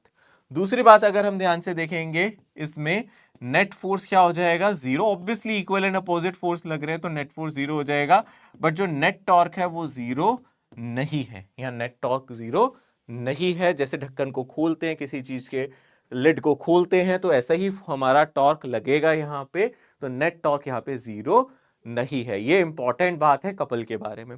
और एक खासियत है इसके बारे में, और क्या खासियत है, मान लो मैं यहाँ पे, जरूरी नहीं है कि किसी ढक्कन पे ही लगाना है, मैं कोई रॉड ले लेता हूँ, इस पे भी ऐसे फोर्स लगा सकता हूँ। मान लो मैंने यहाँ पे कोई रॉड ले ली और इस पे भी फोर्स लगा सकता हूँ। मान लो एक फोर्स ऐसे लगाया, ठीक है ना, तो मैं दोनों फोर्स थोड़े अलग कलर से दिखाता हूं। मान लो मैंने एक फोर्स ऐसे लगाया तो दूसरा फोर्स बिल्कुल इसके एंटी पैरेलल लगना चाहिए, दूसरा फोर्स ये लगा दिया। तो एक फोर्स अगर F है तो दूसरे फोर्स को मैं माइनस F कह सकता हूं, ठीक है ना, क्योंकि अपोजिट डायरेक्शन में, अगर मैं वेक्टर के हिसाब से बोलूं, अगर एक को F कह रहा हूं तो दूसरा फोर्स मेरा क्या होगा, माइनस एफ, ठीक है ना। ये लाइन ऑफ फोर्स हो गया जो एक्सिस से मैंने दिखाया ये डॉटेड करके, ये इसका लाइन ऑफ फोर्स हो गया। तो इसको हम कपल कह सकते हैं। ये इसको घुमाएगा, कैसे घुमाएगा, इससे ये कैसे घूमेगा, ये इस तरीके से घुमाएगा, इसको कैसे घुमाएगा, क्लॉकवाइज। तो ये इसको कैसे रोटेट कर सकता है, अगर आप ध्यान से देखोगे इसको क्लॉकवाइज रोटेशन मिलेगा, ठीक है ना। सो आप याद रखना, कपल में हम ये भी कह सकते हैं, अगर मैं इसका कहीं से भी टॉर्क निकालूं, मैं टॉर्क यहां से भी निकाल सकता हूं अबाउट ए, मैं टॉर्क यहां से भी निकाल सकता हूं अबाउट बी, मैं यहां से भी निकाल सकता हूं सी, मैं किसी भी पॉइंट के अबाउट टॉर्क निकालूं वो सेम रहेगा, ठीक है ना। तो आप कह सकते हो torque about torque is independent, आप ये लिख सकते हो इसमें, torque is independent of reference point, ठीक है ना। किस पॉइंट से आप निकाल रहे हो, किस पॉइंट के अबाउट निकाल रहे हो, टॉर्क उससे इंडिपेंडेंट है। यानी कि मैं इस कपल का, है ना, टॉर्क, पूरे कपल का जो मैं टॉर्क निकाल रहा हूं, मतलब दोनों फोर्सेस का, इसका भी, यानी कि अगर मैं निकाल रहा हूं तो इसका भी टॉर्क निकाल सकता हूं, इसका दोनों का टॉर्क निकाल के अगर ऐड करूं, या फिर मैं पॉइंट बी के अबाउट दोनों का टॉर्क निकाल के ऐड करूं, या पॉइंट सी के अबाउट दोनों का टॉर्क निकाल के ऐड करूं, पूरे कपल का, तो वो टॉर्क सेम आएगा। यानी कि torque of couple about A is same as torque of couple about B is same as torque of couple about C। ये आप लोग थोड़ा सा थ्योरी में याद रख सकते हैं। हालांकि इसको मैं प्रूफ कर सकता हूं, कोई बड़ा प्रूफ नहीं है, बट जरूरत नहीं है हम लोगों को इतना करने की। हमें सिर्फ इतना याद रखना है कि कपल से क्या क्वेश्चन पूछा जा सकता है थ्योरेटिकल। पहले तो इसकी डेफिनेशन कि इक्वल एंड अपोजिट फोर्स है, नेट फोर्स जीरो है, नेट टॉर्क जीरो नहीं है, रोटेट करा रहा है ये। दूसरी इंपॉर्टेंट बात यह है कि हम टॉर्क किसी भी पॉइंट के अबाउट निकाल लूं, चाहे सेंटर ऑफ मास के अबाउट निकाल लूं, चाहे कहीं से निकाल लूं, torque independent of reference point आएगा। यानी कि पॉइंट ए के अबाउट दोनों का, पहले इसका टॉर्क निकाल लूं, इसका टॉर्क निकाल लूं और जोड़ दूं, फिर ऐसे बी पॉइंट के अबाउट इसका टॉर्क निकाल लूं और इसका टॉर्क निकाल लूं और दोनों को जोड़ दूं, ऐसे सी पॉइंट के अबाउट दोनों का टॉर्क निकाल दूं और दोनों को जोड़ दूं, तो जो वेक्टर सम आएगा टॉर्क का अबाउट एनी पॉइंट, आप कोई भी पॉइंट ले लो, वो सेम रहेगा। यानी कि वो इंडिपेंडेंट है। हम किस पॉइंट के अबाउट टॉर्क निकाल रहे हैं उस पे, आंसर पे कोई फर्क नहीं पड़ेगा। Net torque of couple is same.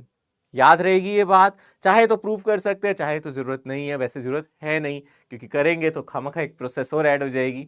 जरूरत नहीं है प्रूफ करने की, जस्ट इसको याद रखेंगे। आ गया कोई थ्योरी वाला क्वेश्चन तो कर लोगे भाई, कर लोगे, याद रखोगे। टॉर्क कैसा है, सेम है। टॉर्क कैसा है, सेम है। किसी भी पॉइंट से, किसी भी पॉइंट से, सेंटर ऑफ मास से भी सेम है। यहां से टॉर्क निकाल लूं तो भी सेम है, यहां से निकाल लूं तो भी सेम है, सेम आएगा, सेम, ठीक है। याद रखना, पर एक फोर्स का नहीं, पूरे कपल का। ओके, यहां पे देखो एक क्वेश्चन दिया हुआ है, आप देखो ध्यान से, ये भी एक कपल है। आप देख सकते हो कैसे यहाँ पे कपल ऑफ फोर्सेस लग रहे हैं, एक फोर्स ऊपर लग रहा है, एक फोर्स नीचे लग रहा है। तो आप देख सकते हो ये ऑब्जेक्ट को क्या कराएगा, रोटेट कराएगा। Two equal and opposite forces are applied tangentially to a uniform disk of mass m, radius r as shown in the figure. If the disk is pivoted at the center and free to rotate in its plane, then the angular acceleration, बहुत आसान है। अब आप देख सकते हो यहाँ इस एक्सिस के अबाउट ये क्या कर रहा होगा, रोटेट। ये r है, ये मेरा r है। तो आप देख सकते हो ये कैसे रोटेट करेगा, इससे और इससे, दोनों से ही ये कैसे रोटेट कराने की कोशिश करेगा, क्लॉकवाइज। सो अगर आप ध्यान से देखोगे जो नेट टॉर्क है वो कितना हो जाएगा, इसके अबाउट भी एफ आर, इसके अबाउट भी एफ आर। तो जो नेट टॉर्क हो जाएगा वो हो जाएगा 2FR, और वो किसके इक्वल हो जाएगा, आई अल्फा। और हम लोगों को यहाँ पे अल्फा निकालना है, यानी कि हम लोगों को क्या कैलकुलेट करना है, एंगुलर एक्सेलरेशन। तो एंगुलर एक्सेलरेशन हो जाएगा 2FR डिवाइडेड बाई आई।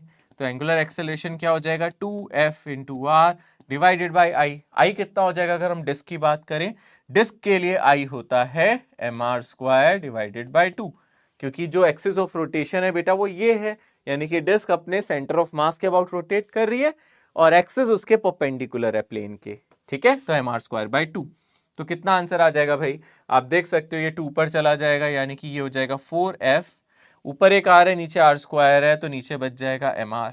तो यहां से आ जाएगा 4F डिवाइडेड बाई mr, यानी कि जो आंसर आ जाएगा वो ये आ जाएगा। तो 4F डिवाइडेड बाय mr, ये मेरा फाइनल आंसर हो गया। इजी, ठीक है ना, क्लियर हो गया। आई होप ये अच्छे से आपको समझ में आ गया, क्लैरिटी यहां पे आपको मिल रही होगी। ओके, नेक्स्ट क्वेश्चन क्या कह रहा है अगर हम ध्यान से देखें, a uniform rod of length L and mass M is free to rotate in a vertical plane about A, the rod is initially in a horizontal position and release the initial angular acceleration. ये repeat हो रहा है question, ये question same है, मैंने आपको पहले भी बताया था, ये अलग अलग तरीके से डायग्राम देके आ सकते हैं, आपको ऐसे भी दे सकता है क्वेश्चन में, जैसे ये डायग्राम दे दिया और उसने बोला दो तरीके से आपने स्ट्रिंग को बांध दिया, एक स्ट्रिंग को कट कर दिया, तो आप इस अप के अबाउट टॉर्क निकालो, आपका एंगुलर एक्सेलरेशन आ जाएगा। टॉर्क आता था यहाँ से mgl/2 और एक्सेलरेशन निकालने के लिए आप मोमेंट ऑफ इनर्शिया से यानी कि ml²/3 से डिवाइड करते थे। तो जो अब हम क्वेश्चन देख रहे हैं वो सेम है, वो सेम है, बस डायग्राम अलग दिया है, मतलब यही है, वो क्वेश्चन में सेम चीज बोल रहा है। वो बोल रहा है कि यूनिफॉर्म रॉड, जैसे कि यहां भी दिया हुआ है, एक यूनिफॉर्म रॉड है, लेंथ L है, मास M है, फ्री वर्टिकल प्लेन में रोटेट कर सकता है, इनिशियली हॉरिजॉन्टल पोजीशन में, यानी कि रॉड ऐसे था, और अब वो बोल रहा है कि एक साइड से उसको पकड़ लो तो ये ऐसे नीचे की तरफ जाएगा। तो इनिशियल एंगुलर एक्सेलरेशन, जैसे ही आप छोड़ोगे, इनिशियल एंगुलर एक्सेलरेशन क्या होगा वो पूछ रहा है आपसे, what is the initial angular acceleration. तो आंसर तो सेम आएगा, आप जानते हो, इनिशियल एंगुलर एक्सेलरेशन अभी हम लोगों ने कैलकुलेट किया है, टॉर्क आई अल्फा से, alpha is equals to torque divided by I, torque मुझे पता है mgl/2 आ जाएगा। अगर आप यहाँ एक्सिस ऑफ रोटेशन लोगे, यहां से नीचे फोर्स लगेगा mg, और ये परपेंडिकुलर डिस्टेंस अभी कितना है, l/2 है, तो आप देख सकते हो टॉर्क ये आ जाएगा, और अल्फा की जगह और आई की जगह हम डाल सकते हैं ml²/3, तो यही आंसर आ जाएगा 3g/2l, ठीक है ना। तो एंगुलर एक्सेलरेशन मेरा यही आ जाएगा 3g/2l। बट ये इनिशियल एंगुलर एक्सेलरेशन है, जैसे ये रोड को छोड़ा था इनिशियल एंगुलर एक्सेलरेशन ये था। थोड़ी देर बाद क्या होगा हम ये डिस्कस करेंगे अब, कि सर थोड़ी देर बाद क्या होगा। मान लो इनिशियली तो ठीक है, रॉड ऐसे थी, इनिशियली रॉड ऐसे थी, थोड़ी देर बाद रॉड नीचे आ गई, थोड़ा सा एंगल उसने कवर कर लिया, तो थोड़ी देर बाद रॉड मेरी यहां पे आ गई है, इस तरीके से रॉड आ गई है, कहीं नीचे पहुंच गई है, लेंथ वही है रॉड की, नीचे आ गई अब थोड़ी सी। कितना एंगल चल चुके हैं हम, मैं मान लेता हूं हमने जो एंगल कवर किया वो थीटा है, हमने जो एंगल कवर किया वो कितना है, यहाँ पे थीटा है। और अगर मैं ध्यान से देखूं, इसका जो सेंटर ऑफ मास है वो ये रहा, यहां से पहले लग रहा था mg, पहले mg यहां से लग रहा था, रॉड का मास m था, रॉड की जो लेंथ थी वो l थी, रॉड का जो हिंज पॉइंट था वो ये था, रॉड का जो हिंज पॉइंट था वो ये था। तो पहले इसकी लेंथ l थी, यहां से सेंटर ऑफ मास से mg लग रहा था, बट थोड़ी देर बाद जब रॉड थोड़ी नीचे आ जाएगी तो सेंटर यहां आ जाएगा, पर फोर्स अभी भी नीचे लगेगा mg, है ना, फोर्स अभी भी यही लगेगा, बट एक्सिस ऑफ रोटेशन तो यही है ना। तो अगर आप ध्यान से देखोगे, यहां पे ये डिस्टेंस कितना है, आप देखो, ये डिस्टेंस आप कह सकते हो l/2 है, यहां से लेके यहां तक सेंटर ऑफ मास का डिस्टेंस तो l/2 है। बट अगर आप ध्यान से देखोगे, हमें क्या चाहिए, perpendicular distance, line of force, देखो मैं पिंक कलर से दिखा रहा हूं, mg का लाइन ऑफ फोर्स यही है, ठीक है ना, यही मेरा लाइन ऑफ फोर्स है, इसको मैं लिख देता हूं लाइन ऑफ फोर्स, ठीक है ना, mg का वेट का लाइन ऑफ फोर्स ये है। इससे परपेंडिकुलर डिस्टेंस देखना है एक्सिस का, यानी कि मुझे ये डिस्टेंस चाहिए, ये कितना होगा, आप ध्यान से देखो, आप इस ट्राइंगल से देख सकते हो, आप देख सकते हो, क्योंकि ये लेंथ मेरी l/2 है और ये वाला एंगल मेरा थीटा है, तो आप ये डिस्टेंस निकाल सकते हो, ये डिस्टेंस कितना हो जाएगा, ये डिस्टेंस हो जाएगा l/2 cos थीटा, ये डिस्टेंस हो जाएगा l/2 cos थीटा, यानी कि जो टॉर्क आता है वो आता है r परपेंडिकुलर f। तो f तो मेरा अभी भी mg है, बट r परपेंडिकुलर अब l नहीं, l/2 नहीं है, वो l/2 cos थीटा हो चुका है, देख सकते हो, पहले वो l/2 ये था, है ना, अब हमारा जो लाइन ऑफ फोर्स है वो तो ये पिंक वाली लाइन ऑफ फोर्स है, इससे परपेंडिकुलर डिस्टेंस हो जाएगा ये l/2 cos थीटा, यानी कि अब मेरा टॉर्क ये हो जाएगा, जो मेरा अब टॉर्क नजर आ रहा है वो पहले आया था mg l/2, अब आ रहा है mg l/2 के साथ साथ एक फैक्टर cos थीटा, क्योंकि थीटा यहाँ धीरे धीरे बदल रहा है। ओके, सो अगर मैं यहाँ पे कैलकुलेट करना चाहता हूँ एंगुलर एक्सेलरेशन, तो मैं टॉर्क को डाल सकता हूँ आई अल्फा, और टॉर्क मेरा कितना आ चुका है, दोबारा देखें, mgl/2 cos थीटा, तो यहां से अल्फा कितना आ जाएगा, mgl/2 cos theta divided bye moment of inertia. कितना है मोमेंट ऑफ इनर्शिया बताओ, मोमेंट ऑफ इनर्शिया हम जानते हैं ना, हमारा मोमेंट ऑफ इनर्शिया कितना है, हमने देखा हुआ है ना, मोमेंट ऑफ इनर्शिया इस एक्सिस के अबाउट ml²/3 है, यानी कि यहां से जो मोमेंट ऑफ इनर्शिया है वो ml²/3 है, यानी कि अल्फा आ गया यहाँ पे 3g डिवाइडेड बाय 12, और cos थीटा, आप देखो ध्यान से, एक्सेलरेशन थीटा पे डिपेंडेंट है। पहले एक्सेलरेशन कितना आया था आपका, सिंपली अगर हम देखें यहां से हमारा एंगुलर एक्सेलरेशन इनिशियल आया था 3g/12, ठीक है ना। सो अभी रॉड बिल्कुल सीधी थी, अब धीरे धीरे रॉड नीचे जाएगी, हमारा थीटा बढ़ता जाएगा, हमारा एंगल थीटा हॉरिजॉन्टल से है। तो आप देख सकते हो यहां पे जैसे जैसे थीटा बढ़ता जाएगा एंगुलर एक्सेलरेशन आपका कम होता जाएगा, एंगुलर एक्सेलरेशन कम होता जा रहा है, आप देख रहे हो। यानी कि एंगुलर एक्सेलरेशन कांस्टेंट नहीं है, ठीक है ना। आप देख सकते हो alpha is not a constant, है ना, अल्फा इज नॉट कांस्टेंट, ये हमारा कांस्टेंट नहीं है, ये वेरिएबल है, ये थीटा डिपेंडेंट है। थीटा बढ़ता जा रहा है, अल्फा मेरा घटता जा रहा है, ठीक है। और खुद सोचो एक टाइम ऐसा भी आएगा जब ये जीरो हो जाएगा। सोच सकते हो किस टाइम पे ये जीरो हो जाएगा, जब मेरा थीटा हो जाएगा 90 डिग्री, यानी कि जब मेरी रॉड ऐसे हो जाए। इस केस में जब मेरी रॉड परपेंडिकुलर हो जाएगी तो अल्फा मेरा जीरो भी हो जाएगा, है ना। यानी कि हम कह सकते हैं व्हेन थीटा बिकम्स 90 डिग्रीज, है ना। और उस केस में हमारा जो कॉस थीटा हो जाएगा वो कितना हो जाएगा, कॉस 90 डिग्रीज, यानी कि जीरो। तो इस केस में जो मेरा अल्फा हो जाएगा वो हो जाएगा जीरो, यहां जो मेरा अल्फा हो जाएगा वो हो जाएगा जीरो, एंगुलर एक्सेलरेशन जीरो हो जाएगा। तो इनिशियल एंगुलर एक्सेलरेशन मैक्सिमम था, वो था 3g/2, और धीरे धीरे ये क्या हो जाएगा हमारा जीरो। तो एंगुलर एक्सेलरेशन थीटा डिपेंडेंट है, एंगल पे डिपेंड कर रहा है, कांस्टेंट नहीं है। ओके, यानी कि जब रॉड ऐसे आती है तो ये इनिशियली ज्यादा एंगुलर एक्सेलरेशन होता है, और नीचे जाते जाते जब ऐसे हो जाता है टॉर्क जीरो हो जाता है। यहाँ पे जब ये ऐसे हो गई तो टॉर्क जीरो है, क्योंकि mg एक्सिस ऑफ रोटेशन से ही पास कर रही है। ये पेन मेरा एक्सिस ऑफ रोटेशन हो गया और mg नीचे पास कर रहा है, तो टॉर्क जीरो है। इस टाइम पे टॉर्क मैक्सिमम है क्योंकि mg यहाँ लग रहा है, तो इनके बीच का जो डिस्टेंस है वो l/2 है, तो यहाँ पे टॉर्क मैक्सिमम है। धीरे जाते जाते टॉर्क कम हो जाएगा, यहाँ जीरो हो जाएगा, तो अल्फा भी यहाँ पे जीरो हो जाएगा।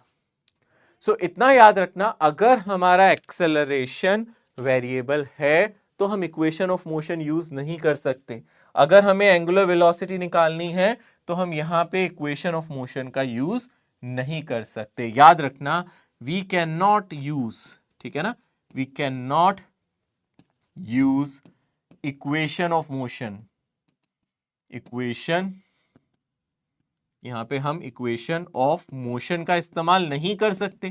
इक्वेशन ऑफ मोशन कब यूज होती थी, जब एक्सेलरेशन यानी कि यहां पे एंगुलर एक्सेलरेशन कांस्टेंट आता, तब यूज कर सकते थे। तो we can not use equation of motion as alpha is not constant, क्योंकि अल्फा कांस्टेंट नहीं है।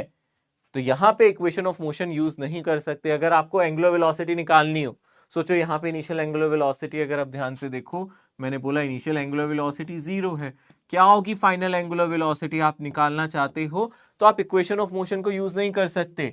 यहां से आप अगर सोच रहे हो कि सर ये इक्वेशन यूज कर ले, omega final is equals to omega initial plus 2 alpha theta, तो आप याद रखना इसको यूज नहीं कर सकते। वी कैन नॉट यूज, ये इस्तेमाल नहीं की जा सकती, we can not use this equation.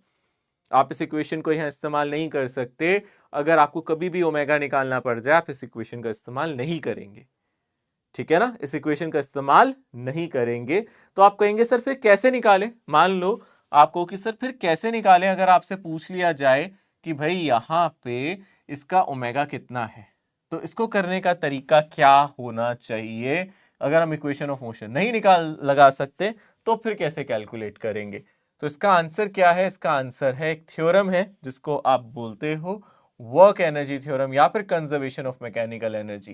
आप इसको यूज कर सकते हो। तो यानी कि अगर आपको पता है ये मेरी एक्सिस ऑफ रोटेशन यहां से पास कर रही है रोड में, ठीक है ना, और यहाँ इनिशियल ओमेगा मेरा जीरो है, और मैं यहाँ फाइनल ओमेगा कैलकुलेट करना चाहता हूं, ये एंगल मैं जानता हूं थीटा है, ये एंगल मैं जानता हूं थीटा, तो मुझे क्या कर लेना चाहिए, अगर मुझे यहाँ पे क्या निकालना चाहिए, ओमेगा निकालना है, तो मुझे यूज करना चाहिए use conservation of mechanical energy. यहां पे आप यूज कर सकते हो कंजर्वेशन ऑफ मैकेनिकल एनर्जी, यहां पे आप मैकेनिकल एनर्जी का कंजर्वेशन यूज कर सकते हो, ठीक है ना। कैसे लगा सकते हैं देखते हैं, बहुत आसान है मैकेनिकल एनर्जी का कंजर्वेशन लगाना।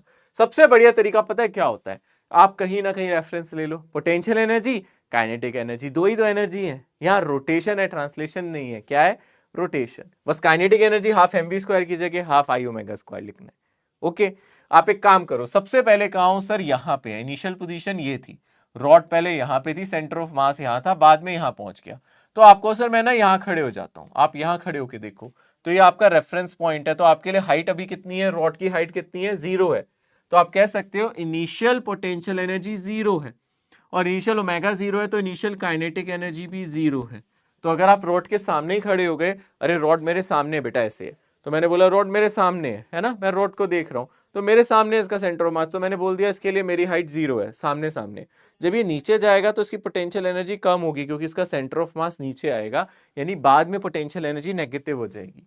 तो आप कह सकते हो इनिशियल पोटेंशियल एनर्जी 0 है, पर बाद में ये कितना नीचे आ गया, सोचो बाद में इसका सेंटर ऑफ मास कितना नीचे आ गया, हम देख सकते हैं कितना नीचे आ गया, देखें तो ये डिस्टेंस कितना है, यहां से लेके यहां तक ये डिस्टेंस कितना है, ये है l/2, और ये एंगल कितना है, थीटा। तो ये कितना नीचे आ गया, l/2 साइन थीटा, कितना नीचे आ गया, l/2 साइन थीटा।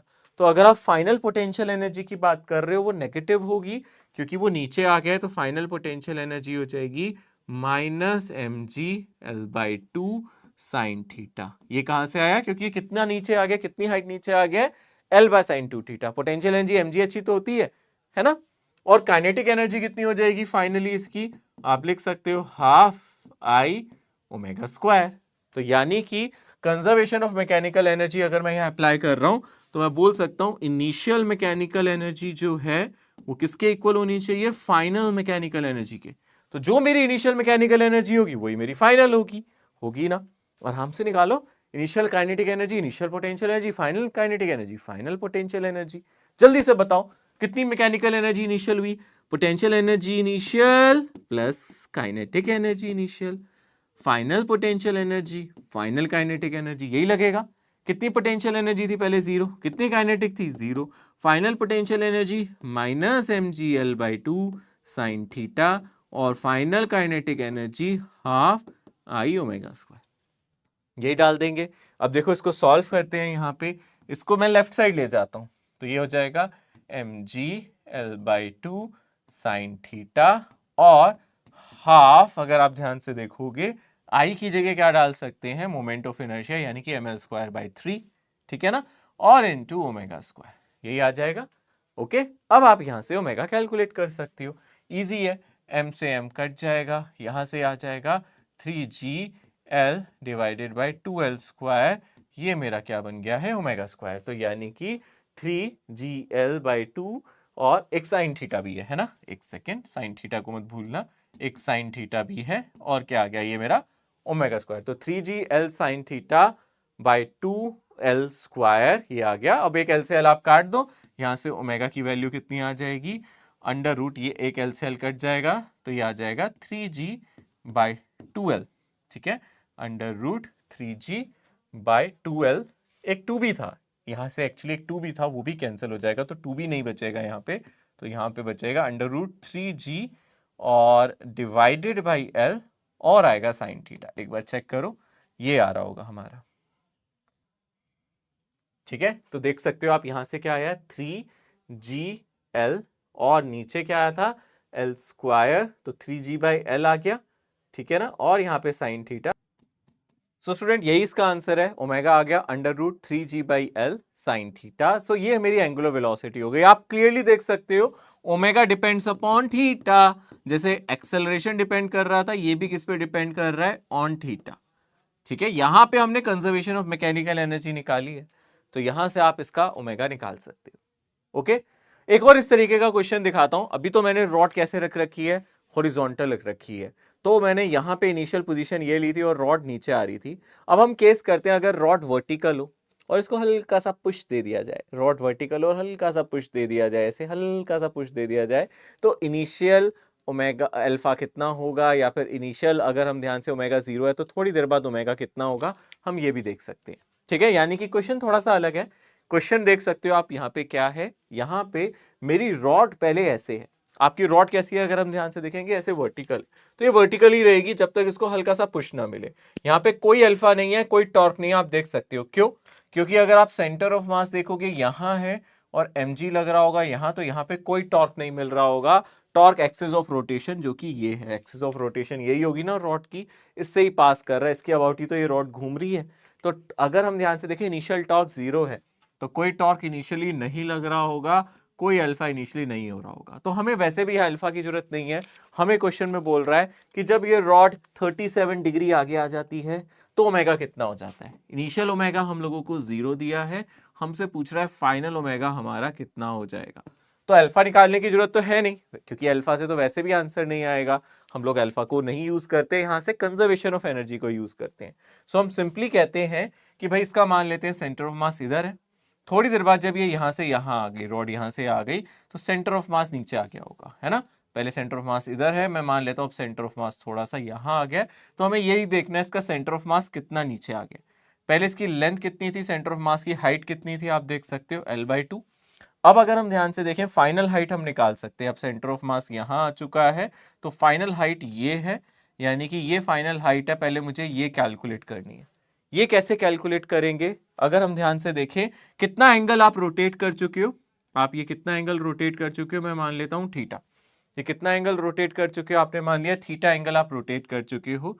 तो आप इस ट्राइंगल को ध्यान से देखो बेटा, यानी कि अगर आप ध्यान से देख रहे हो, मैं क्या करना चाहता हूं, मेरा पहले ये लेंथ थी, सेंटर ऑफ मास का डिस्टेंस था जो मैंने माना है, वो था मेरा L/2। बाद में ये अगर हम ध्यान से देखें, ये डिस्टेंस अभी भी कितना रहेगा, अगर आप ध्यान से देखोगे ये डिस्टेंस अभी भी कितना होगा, L/2। और आप देख सकते हो क्योंकि ये एंगल हमारा थीटा है, तो जो ये लेंथ होगी, इतनी लेंथ वो कितनी होगी, अगर आप ये वाली लेंथ देखोगे, ये लेंथ कितनी होगी, इस ट्राइंगल से ही देख सकते हो। ये हाइपोटेन्यूज है, ये परपेंडिकुलर है, यानी कि ये जो लेंथ होगी, ये वाली लेंथ, ये हो जाएगी L/2। और ये एंगल अगर थीटा है तो L/2 cos थीटा, ठीक है ना। तो सेंटर ऑफ मास कितना नीचे आ गया, आप देखो इवेंचुअली सेंटर ऑफ मास पहले यहां था, अब यहां आ गया, तो ये कितना नीचे आ गया। टोटल L/2 है, इसमें से L/2 cos थीटा को माइनस कर दो, यानी कि L/2 में से L/2 cos थीटा को माइनस कर दो, यानी कि L/2 1 माइनस cos थीटा। तो सेंटर ऑफ मास मेरा इतना नीचे आ गया ना। सेंटर ऑफ मास पहले L/2 हाइट पे था, अब ये यहां पहुंच गया, यानी कि कितना नीचे आ गया, L/2 minus L/2 cos theta, यानी कि L/2 1 माइनस cos थीटा। तो अगर आप ध्यान से देखो, अगर आप यहां पे खड़े हो, आप यहां से देख रहे हो, तो आपने कहा इनिशियल पोटेंशियल एनर्जी मेरी कैसी थी, इनिशियल पोटेंशियल एनर्जी मेरी 0 थी। अब वो घट गई, क्योंकि वो नीचे आ गया तो वो घट गई। कितनी हो जाएगी finally, mg L/2 1 minus cos theta, negative हो जाएगी।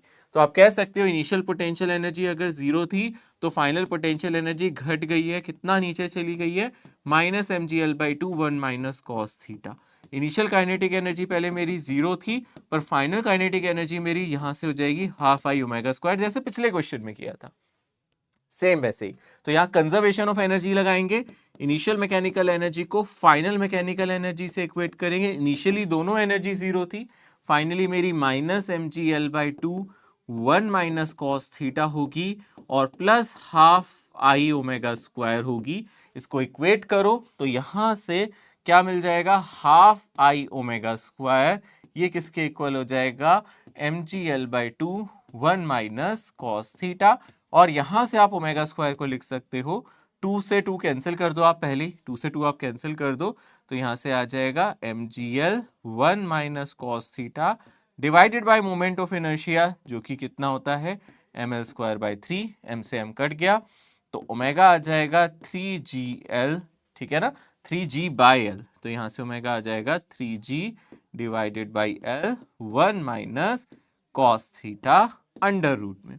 तो ये मेरा फाइनल ओमेगा आ गया, आप देख सकते हो ये मेरी एंगुलर वेलोसिटी आ गई under root 3g by l 1 minus cos theta, ठीक है। अब यहां पे थीटा की वैल्यू डाल दो 37 डिग्री, यानी कि थीटा की वैल्यू कितनी आ जाएगी यहां से, under root 3g by l, और 1 माइनस cos 37 कितना होता है बेटा, cos 37 होता है 4/5, तो ये आ जाएगा 1 माइनस 4/5, यानी कि 1/5 हो जाएगा।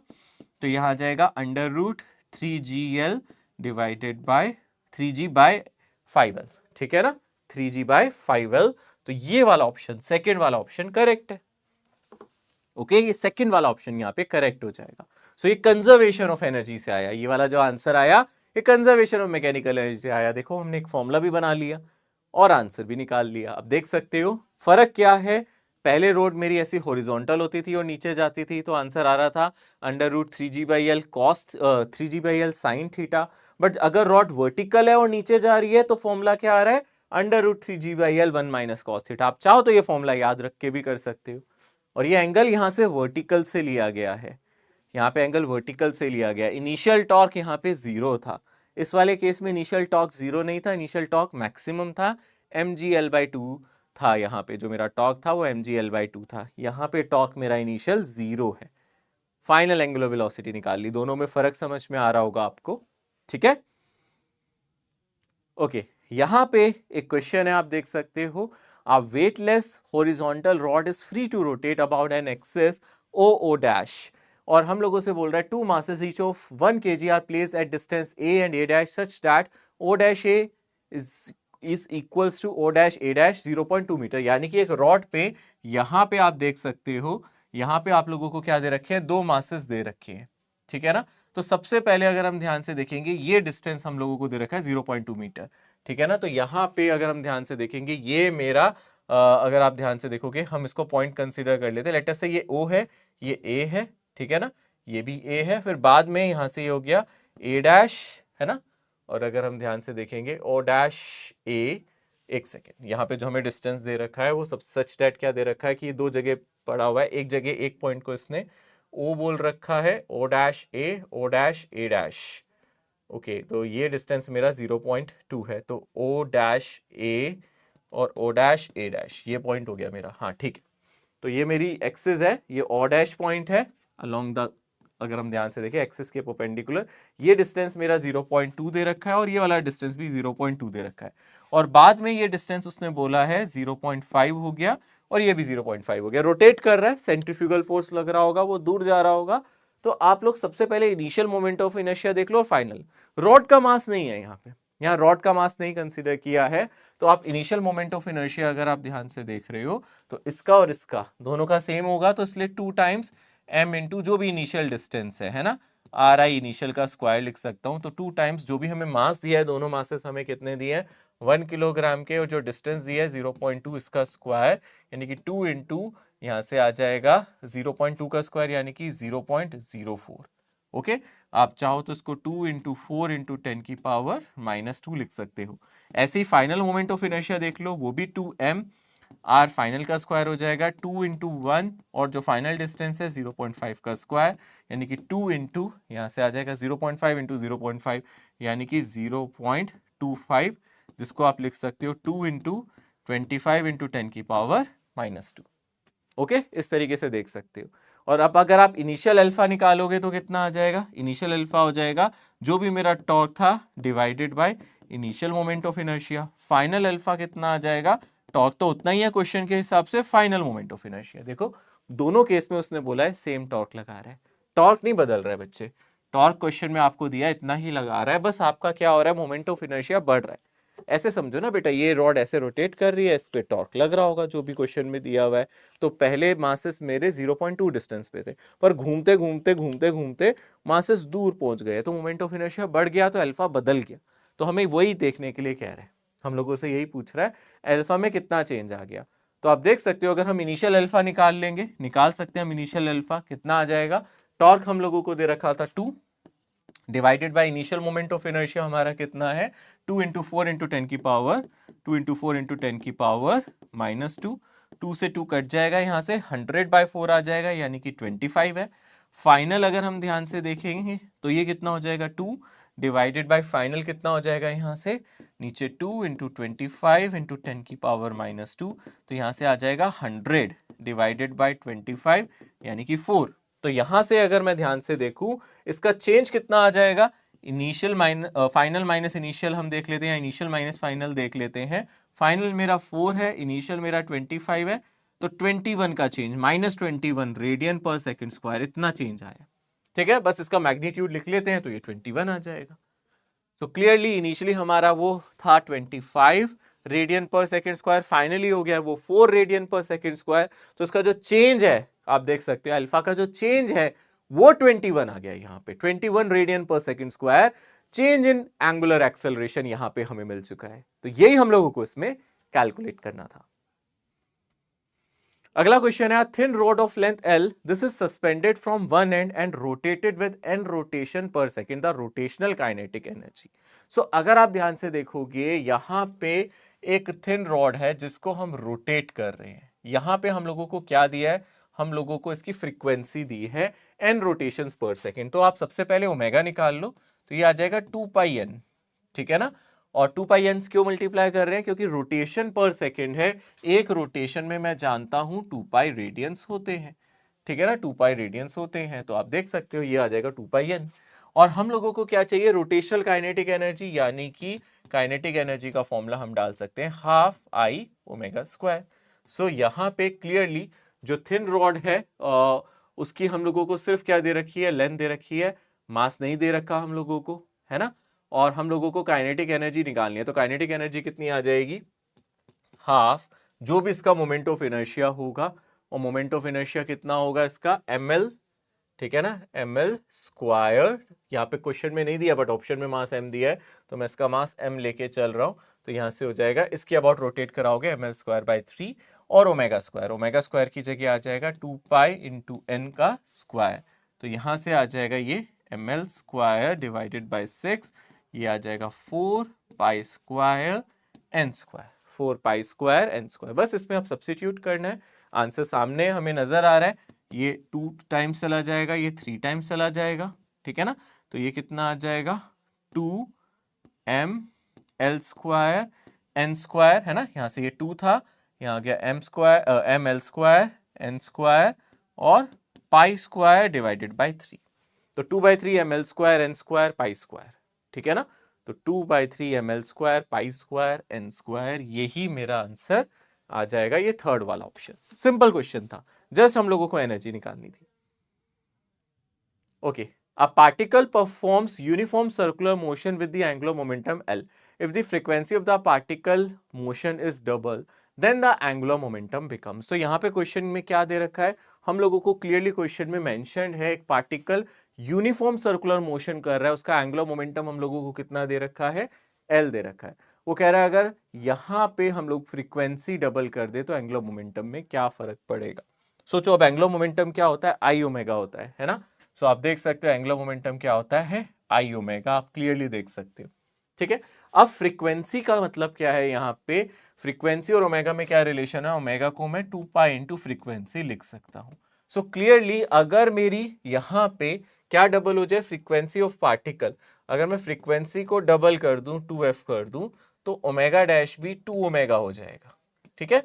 तो एंगुलर मोमेंटम भी फाइनली कितना हो जाएगा, 2 टाइम्स। मोमेंट ऑफ इनर्शिया को आप चेंज नहीं कर रहे, आप एंगुलर मोमेंटम की बात कर रहे हो जब आप फ्रीक्वेंसी को बदल दो, ठीक है ना, क्योंकि यहाँ पे जो पार्टिकल है वो इस तरीके से सर्कुलर मोशन में घूम रहा है। तो सर्कुलर मोशन में जब घूमेगा तो यहाँ पे अगर आप इसकी फ्रीक्वेंसी डबल कर दोगे तो उसके साथ साथ इसका एंगुलर मोमेंटम भी डबल हो जाएगा, यानी कि इसका आंसर हो जाएगा ट्वाइस। तो ओमेगा बढ़ गया, ओमेगा का मतलब एंगुलर वेलोसिटी ही है, या angular frequency is like angular velocity only, आप इसको एंगुलर वेलोसिटी भी कंसीडर कर सकते हो सर्कुलर मोशन में। तो इसका आंसर क्या हो जाएगा, 12। Okay, now next thing is Atwood's machine. अब आप कहोगे सर एटवुड मशीन तो पहले भी पढ़ चुके हैं, पहले हम लोगों ने एटवुड मशीन पढ़ा हुआ है, बट पहले एटवुड मशीन में हम लोग एक एजम्पशन के साथ गेम खेलते थे। हम लोग क्या एजम्पशन लेके चलते थे पहले एटवुड मशीन में, आपको याद होगा, इनिशियली हम लोग मानते थे ये मेरी एटवुड मशीन है और यहाँ पे मेरी पुली लगी है, याद है, और पुली हम मासलेस मानते थे, याद होगा आपको, पुली को हम लोग पहले मासलेस कंसिडर किया करते थे। मैं मान लेता हूँ ये मास मेरा m1 है और मैं कंसीडर कर लेता हूँ ये दूसरा वाला मास मेरा m2 है, और मैंने मान लिया यहाँ पे मेरा m1 ग्रेटर देन m2 है। अगर आप याद रखो, इनिशियली जब हम लोग पहले सॉल्व करते थे न्यूटन्स लॉ ऑफ मोशन में, क्या मान के चलते थे, एक बहुत बड़ी एजम्पशन लेके चलते थे, याद है ना, हम कहते थे ना कि यहाँ पुली का मास नहीं है, हम क्या मान के चलते थे, इनिशियली हमारी एजम्पशन होती थी, इनिशियली एजम्पशंस हम लोग क्या लेके चलते थे न्यूटन्स लॉ ऑफ मोशन में, कि जो मेरा पुली है वो मासलेस है, पुली को कंसीडर करते थे मासलेस। तो क्या होता था, तो हम लोग यहां से जब एक्सेलरेशन निकालते थे, ए नेट मतलब ए एक्सेलरेशन, अगर हम सिस्टम की बात करते थे या फिर किसी भी पार्टिकल की बात करते थे, एक्सेलरेशन ऑफ पार्टिकल m1 या m2 के एक्सेलरेशन की बात करते थे, तो हम बोलते थे नेट फोर्स, ठीक है ना, net force divided by total मास। तो यहाँ पे आप देखते थे नेट फोर्स क्या है, यहाँ पे m1 m2 से बड़ा है तो हम ये वाला फोर्स लेते थे m1g, ये वाला फोर्स लेते थे m2g, और यहाँ पे एक टेंशन होती थी, यहाँ पे टेंशन होती थी टी, और यहाँ पे 2 जगह टेंशन होती थी, ये भी होती थी टी। तो टेंशन तो यहाँ पे इंटरनल फोर्स की तरह काम करती थी। नेट फोर्स आता था यहाँ से m1g माइनस m2g, ये होता था डिवाइडेड बाय टोटल मास यानी कि m1 प्लस m2। तो आपको याद होगा यहां से फॉर्मूला आता था difference in mass into ji divided by total mass. So ये मैं एक बार रिपीट क्यों करा रहा हूं, क्योंकि अब हम इसको रोटेशन में पढ़ेंगे। ये पहले का खेल है, ये पहले का खेल था भैया। पहले के खेल में दोनों जगह रस्सी पे टेंशन बराबर होती थी ना सर। जितनी टेंशन यहां होगी उतनी टेंशन यहां होगी, बोलते थे ना। और हम बोलते थे मेरी पुली कैसी है, मासलेस। ये बहुत बड़ी एजम्पशन लेके चलते थे, पुली को लेते थे मासलेस। और नेट फोर्स होता था, इसका फोर्स m1g ज्यादा है, इसका m2g कम है, क्योंकि m1 m2 से बड़ा है। तो net force m1g minus m2g। Net force में टेंशन क्योंकि अपोजिट है, इक्वल एंड अपोजिट है, कैंसिल हो जाते थे। ठीक है ना, सिर्फ यही आता था। अब चीजें क्या है, अब हालात थोड़े से बदल जाएंगे। यहां पे हम लोग एटवुड मशीन कंसीडर करेंगे, बट अब इसका मोमेंट ऑफ इनर्शिया भी होगा। ठीक है ना, ये एटवुड मशीन हम ले रहे हैं, इसका रेडियस मैंने ले लिया है r। ठीक है ना, आप याद रखना मैं यहाँ पे एटवुड मशीन ड्रॉ कर रहा हूँ। ठीक है ना, so I am drawing it again. आप देख सकते हो ये यहाँ से ऐसे पुली है। ठीक है ना, यहाँ पे हमने पुली से इसको बांधा हुआ है। इसका कुछ हम यहाँ रेडियस कंसीडर कर लेते हैं, लेट अस से r है। और हम दोनों मासेस को हैंग कर देते हैं रस्सी से इस तरीके से। बट अब यहाँ पे एक चीज क्लियर है, यहाँ पे जो मेरे एटवुड मशीन है इसकी मोमेंट ऑफ इनर्शिया कुछ ना कुछ होगा। इसका मोमेंट ऑफ इनर्शिया I है और रेडियस कितना है r। Moment of inertia I और रेडियस यहाँ पे कितना है, r है, यानी कि मास वाला है। यानी कि यहाँ पे मास है। ठीक है ना, मास ऑफ ये जो भी हम लोग ले रहे हैं पुली, वो जीरो नहीं है। Mass of pulley is not zero. समझ रहे हो। और पुली को कौन घुमा रहा है, अगर आप ध्यान से देखोगे एक रस्सी से टेंशन यहां लग रही है, एक ये लग रही है। तो यहां पे टेंशन बराबर अब नहीं होंगी, क्योंकि टेंशन ही टॉर्क देंगे और इसको घुमाएंगी। तो यहां पे अगर टेंशन T1 है तो यहाँ टेंशन T2 होगी, यानी कि यहाँ टेंशन सेम होती थी। इनिशियली हमारी टेंशन सेम होती थी जब हम मासलेस ले रहे थे, पहले ऐसे था। अब टेंशन सेम नहीं होगी। पहली बात, टेंशन इज नॉट सेम। ठीक है ना, टेंशन अलग है। टेंशन क्या है, T1 and T2 are not same. ये टेंशन सेम नहीं हो सकती, ये सेम हो गई तो फिर ये रोटेट नहीं करेगी, यानी कि इसका कोई एंगुलर एक्सेलरेशन नहीं होगा। रोटेट तो कर सकती है बट एंगुलर एक्सेलरेशन नहीं होगा। यहाँ पे अगेन मैं m1 को m2 से बड़ा लेके चल रहा हूं। तो यहाँ पे आपको डायरेक्ट फॉर्मूला याद रखना है कि सर अब एक्सेलरेशन क्या होगा, इसका नीचे a1 होगा, इसका ऊपर की तरफ a2 होगा। अब अगर आपको एक्सेलरेशन निकालना है तो यहाँ पे नेट फोर्स अभी भी वही रहेगा जो पहले था। नेट फोर्स में कोई फर्क नहीं आएगा, नेट फोर्स अभी भी वही रहेगा, m1 minus m2g, m1g minus m2g। पर जो नीचे मास आएगा वो क्या आ जाएगा, m1 प्लस m2। और इसका इफेक्टिव मास कैसे देखेंगे, अगर हम ध्यान से देखें, इसका अगर हमें मास चाहिए तो हम इसका मास ऐसे नहीं निकालेंगे, हम निकालेंगे moment of inertia divided by r square. ये इसका मास लेके चलेंगे पुली का। अगर आप ध्यान से देखोगे इसको इस तरीके से लेना है, ये इसका इफेक्टिव मास है, एग्जैक्ट मास नहीं है पुली का। This is not the mass of the पुली, ये इफेक्टिव मास है, moment of inertia divided by r square. तो हमें यहाँ पे पुली का जो मास लेके चलना है वो हर बार आप याद रखें, अगर क्वेश्चन में दिया भी है इसका मास m है तो वो नहीं लेना है। क्या लेना है, इसका moment of inertia divided by radius का स्क्वायर, यानी कि I divided by r square. ठीक है ना, जो भी मोमेंट ऑफ इनर्शिया है डिवाइडेड बाय r स्क्वायर, इस तरीके से इसका मास लेना है। This is the formula of acceleration. आप ध्यान रखना, इस केस में जो एक्सेलरेशन है उसका फॉर्मूला ये होगा। मतलब क्या बदल गया, सब कुछ सेम है। यहाँ m1 प्लस m2 क्योंकि दो ही मासेस होते थे, हम पुली का मास नहीं लेते थे। तो आप याद रखना, जो पुली का मास लेना है वो क्वेश्चन में जो मास दिया वो नहीं लेना है, इफेक्टिव मास ऑफ पुली लेना है। मतलब moment of inertia of pulley divided by radius of pulley का स्क्वायर। आप याद रखना, यहाँ पे जो mp लिया गया, this is not the mass of pulley, ये पुली का मास नहीं है, ये इफेक्टिव मास ऑफ पुली है। ये moment of inertia divided by radius का स्क्वायर है। ठीक है ना, r क्या है, यहाँ रेडियस है, उसका स्क्वायर किया है। और ये क्या है, मेरा मोमेंट ऑफ इनर्शिया। ठीक है ना, यानी कि अगर मान लो पुली देखो अलग अलग शेप की हो सकती है, पुली रिंग भी हो सकती है, पुली डिस्क शेप की भी हो सकती है, अलग अलग शेप की ले सकता है। तो अगर आपको वो डिस्क दे तो आप इसका मास m नहीं रखोगे, फिर इसका मास कितना हो जाएगा, आप देख सकते हो m/2 आ जाएगा। एक तरीके से इफेक्टिव मास आ जाएगा यहाँ पे mr, क्योंकि अगर आप i को डालोगे mr² by 2 divided by r square तो m/2 आ जाएगा। डिस्क के लिए यहाँ पे m/2 आएगा, रिंग के लिए यहाँ पे m आ जाएगा जो मास ऑफ पुली है। याद रखना, हो सकता है किसी क्वेश्चन में सिर्फ मोमेंट ऑफ इनर्शिया दे और रेडियस दे दे, तो आपको सोचना ही नहीं है वो डिस्क है या रिंग है, हमें क्या लेना देना, हमें लेना देना है उसके इफेक्टिव मास से जो हमेशा moment of inertia by radius का स्क्वायर आएगा। ओके, सो ये शॉर्ट ट्रिक है इसको करने की, इस तरीके से आप यहां पे इसको सॉल्व कर सकते हैं। तो एटमॉड मशीन में एक्सेलरेशन अगर पूछ ले, हालांकि चांसेस कम है, देखो बहुत कम चांसेस है, टू बी वेरी ऑनेस्ट, जैसे मैं हर बार ऑनेस्टली आपको ये चीज जरूर बताता हूं, अगर नया कॉन्सेप्ट पढ़ाता हूं तो वो कितना इंपॉर्टेंट है, तो इसके चांसेस थोड़े से कम होते हैं, बट फिर भी जीरो नहीं होते, आ सकता है, तो एक्सेलरेशन आप यहां से निकाल सकते हो। तो यहां पे हमें क्या क्या याद रखना है कि टेंशन बराबर नहीं होती है ना, ये टेंशन T1 है, ये टेंशन अभी भी T2 है, बट ये दोनों टेंशन बराबर अब नहीं है, M1 और M2 पे जो टेंशन लग रही है वो बराबर नहीं है। देखो बिल्कुल ऐसा सा ही एक क्वेश्चन यहां पे भी है, इसको थोड़ा ध्यान से बताता हूं मैं, ये भी बिल्कुल वैसे ही है। A cylinder of mass m and radius r is mounted on a frictionless axle over a well. Now a rope of negligible mass is wrapped around the cylinder and a bucket of mass m is suspended from the rope. The linear acceleration of bucket. यानी कि ये कुछ ऐसा system है कि आप यहाँ पे एक एक्सेल ले लो, यानी कि एक पुली टाइप ले लो, इसके अबाउट ऐसे रस्सी बांधी भी है और रस्सी क्या हो रही है इसके अराउंड ऐसे रैप्ड है, ठीक है ना, इसके अराउंड रस्सी रैप्ड है और नीचे से एक बकेट टांगी भी है आपने, इस तरीके से आपने क्या किया हुआ है, एक बकेट को हैंग किया हुआ है और बकेट का मास m है और इसका मास मेरा ये है, ये इस एक्सिस के अबाउट रोटेट कर रही है, ठीक है।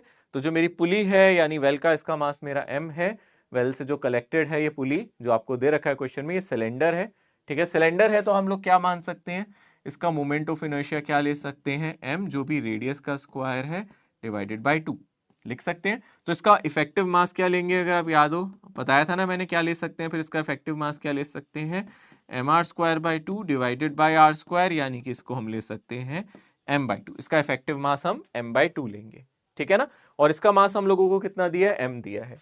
सो अब क्लियरली अगर मुझे एक्सेलरेशन निकालना है तो नेट फोर्स यही है, इसी का mg है जो आपको नीचे ले जा रहा है, तो नेट फोर्स हमारे पास सिर्फ एक ही है mg, यानी कि नेट फोर्स आ जाएगा mg, और तो कोई फोर्स है नहीं नीचे, डिवाइडेड बाय इसका मास प्लस पुली का मास, यानी कि I डिवाइडेड बाई mr², पुली का इफेक्टिव मास यानी कि mg divided by m plus m/2 आ जाएगा, ठीक है ना, ये मेरा नेट फोर्स हो गया। नेट फोर्स यही फॉर्मूला पढ़ा था ना हमने एक्सेलरेशन का, एक्सेलरेशन का फॉर्मूला होता है net force divided by total मास, तो टोटल मास में एक तो इस ऑब्जेक्ट का मास, दूसरा पुली का इफेक्टिव मास यानी कि I/mr² आप रखोगे। सो आप यहां से देख सकते हो, यहां से कितना आ जाएगा, यहाँ आ जाएगा mg और नीचे आपका LCM आ जाएगा 2, तो ये बन जाएगा 2m प्लस m और ये 2 ऊपर चला जाएगा, यानी कि आ जाएगा 2mg और divided bye 2m plus capital M। So this is the final answer, ये मेरा फाइनल आंसर हो जाएगा, ये हमारा एक्सेलरेशन आ जाएगा। तो इसका करेक्ट आंसर किससे मैच कर रहा है, 2mg divided by m plus 2m, 2mg divided by m plus 2m। Okay, clear है, आई थिंक ये भी समझ में आ गया होगा, ये भी इजी हो गया होगा। और देखो यहाँ पे एक और क्वेश्चन है, ऐसा क्वेश्चन हम पहले कर चुके हैं, ये क्वेश्चन किस क्वेश्चन की तरह है, अगर आप ध्यान से देखोगे यहाँ पे बोल रहा है थ्रेड है जो सिलेंडर पे वाउंडेड है, सिलेंडर का मास m है, रेडियस r है, it is allowed to fall. तो ये क्वेश्चन बिल्कुल वैसा है, अलग डायग्राम के साथ, ये क्वेश्चन जो हम लोगों ने इनिशियली डिस्कस किया था, याद होगा आज हम लोगों ने शुरू में ही एक ऐसा क्वेश्चन डिस्कस किया था, ये वाला, ये बिल्कुल ऐसा है, डिट्टो ऐसा है। आप देख सकते हो डायग्राम अलग बना है, यहाँ पे 2 रस्सियां टांगी थी, वहां 1 रस्सी है, बस इतना फर्क है। यहाँ पे ऐसा वाला व्यू दिया था और साइड व्यू मैंने ड्रॉ किया था, आपको ऐसे बना के दिखाया था ना। अब हमारा क्वेश्चन बिल्कुल वैसा है, डिट्टो, अरे सेम कॉपी है, सेम, ये दोनों क्वेश्चन एक जैसे हैं, बस यहाँ पे फर्क क्या पड़ रहा है, अगर आप ध्यान से देखोगे यहाँ पे धागा आपको ऑलरेडी दिखा रखा है, ऐसे बांधा हुआ है, और ये सिलेंडर है या डिस्क है जो भी है वो नीचे जा रही है, तो सेम चीज हो जाएगी। आप इसमें भी वही है, सॉलिड सिलेंडर है, आपको पता है ये डिस्क की तरह नजर आएगा, सॉलिड सिलेंडर आपको साइड से डिस्क की तरह नजर आ रहा होगा, ऊपर टेंशन होगी यानी कि T, और आप लोगों से यहाँ पे क्या पूछा जा रहा है, इसका एक्सेलरेशन पूछा जा रहा है। तो आप एक्सेलरेशन याद है अभी आपने पीछे निकाला था, फिर से निकाल सकते हो, कोई प्रॉब्लम नहीं है। आप यहाँ अपनी एक्सिस ऑफ रोटेशन मान के चल रहे हो, ठीक है ना, तो यहाँ पे जो टॉर्क मिलेगा ये mg से मिलेगा, ठीक है ना, तो टॉर्क कितना मिलेगा, ये r है, ये mg है, यानी कि फिर से हम देख सकते हैं टॉर्क क्या हो जाएगा, mg इंटू r, और ये हो जाएगा हमारा I अल्फा के इक्वल। तो यहाँ से आ जाएगा mg इंटू आर, आई की जगह कितना आ जाएगा यहाँ पे इस एक्सिस के अबाउट, क्योंकि इस एक्सिस के अबाउट आपको पता है mr² है, यहाँ पैरेलल एक्सिस थ्योरम लगेगी तो 3mr², ये आ जाएगा 3mr² इंटू अल्फा। तो यहाँ से अगर आप अल्फा निकालोगे m से m कैंसिल हो जाएगा, तो ये आ जाएगा 2gr, ठीक है ना, 2gr डिवाइडेड बाय r² और 3, तो यहाँ से ये आ जाएगा 2g डिवाइडेड बाय 3r, और इस r को यहाँ मल्टीप्लाई करो तो यहाँ से r अल्फा आ जाएगा 2g/3, और इसी को हम क्या बोलेंगे a। तो ये मेरा आ जाएगा ACM 2g/3। ये हमने पहले भी कैलकुलेट किया था, आप दोबारा से देख सकते हो, सेम क्वेश्चन है, जस्ट डायग्राम अलग तरीके से बना हुआ है, ठीक है ना। ऐसा क्वेश्चन भी आप तैयार रख सकते हो, ये मुश्किल नहीं है, बिल्कुल आसान है, आप देख सकते हो। ओके, बस इतना याद रखना, डिस्क की जगह रिंग हो सकता था, तो फिर यहाँ mr²/2 की जगह mr² होता है, यहाँ भी mr², तो 2mr² आ जाता मोमेंट ऑफ इनर्शिया। जैसे यहाँ 3mr²/2 आया है, अगर ये रिंग होता तो यहाँ पे 2mr² आता पैरेलल एक्सिस थ्योरम लगा के, बाकी सब कुछ वैसे ही होता। ओके, नेक्स्ट है, a disk of mass m and radius r is rolling with angular speed omega on a horizontal plane as shown in the figure. The magnitude of angular momentum of disk about origin. So ये concept क्या है, आपने अगर ध्यान दिया हो, जब हमने एंगुलर मोमेंटम पढ़ा तो हमने दो तरीके से पढ़ा। अगर हम एंगुलर मोमेंटम की बात करें तो हम दो तरीके से पढ़ चुके हैं। एंगुलर मोमेंटम एक पार्टिकल के लिए हम डिस्कस करते थे जब पार्टिकल मूव कर रहा होता था, ठीक है ना। एक पार्टिकल जब मूव कर रहा होता था किसी वेलोसिटी से, तो आप कहते थे कि सर मान लो ये पार्टिकल पॉइंट मास पार्टिकल है, आगे जा रहा है v वेलोसिटी से, आप यहां से एंगुलर मोमेंटम निकाल रहे हो, तो ये डिस्टेंस हो गया r, ठीक है ना, ये मेरा रेफरेंस पॉइंट हो गया। तो आप क्लियरली यहां से इसका एंगुलर मोमेंटम बोलते थे mr×v, यही बोलते थे ना। और अगर हम ध्यान से देखें, कोई ऑब्जेक्ट है, डिस्क है, या फिर कोई ऑब्जेक्ट रोटेट कर रहा है, यानी कि अगर हम ध्यान से देखें रोटेटिंग ऑब्जेक्ट की अगर हम बात करें तो हम रोटेटिंग ऑब्जेक्ट का भी निकाल सकते हैं। मान लो वो इस एक्सिस के अबाउट रोटेट कर रहा है, तो हम यहां से इसका एंगुलर मोमेंटम आई ओमेगा भी लिख सकते हैं। तो एक तो फॉर्मूला हो गया mr×v, एक तो फॉर्मूला ये हो गया, और दूसरा जो मेरा फॉर्मूला हो गया वो कितना हो गया, आई ओमेगा। अब ये क्या था, ये ट्रांसलेशन मोशन के लिए था, ये रोटेशन मोशन के लिए था। अब रोलिंग मोशन में क्या होगा, ठीक है ना। अब तीसरी बात है कि सर अगर कोई ऑब्जेक्ट रोल कर रहा होगा तो क्या होगा, तो यहां पे बहुत आसान है, बस इन दोनों को ऐड ही तो करना है।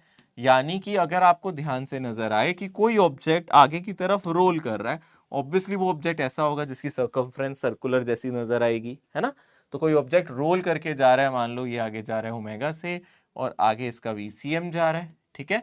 और फिर अगर आपसे बोले कि कहीं से भी, आपसे कहीं से भी बोल सकता है, बेटा फर्क नहीं पड़ता, आपसे बोल सकता है यहां से निकाल लो, यहां से निकाल लो, यहां से, किसी भी पॉइंट से बोले, फर्क नहीं पड़ता, आपसे किसी भी पॉइंट से बोल दे, चाहे पॉइंट ए से बोल दे, चाहे बी से बोल दे, सी से बोल दे, डी से बोल दे, यहां से ई से बोल दे, मतलब ग्राउंड पे कोई भी पॉइंट ले ले। याद रखना, अगर आपसे ग्राउंड से कोई भी पॉइंट ले ले, मैं मान लेता हूं ये डिस्टेंस मेरा r है, तो अगर आपसे यहाँ टोटल एंगुलर मोमेंटम पूछ रहा है, तो यहां से आपसे टोटल एंगुलर मोमेंटम पूछ सकता है, तो आप बोलोगे सर ये ट्रांसलेशन वाला आ जाएगा, एंगुलर मोमेंटम प्लस रोटेशन वाला।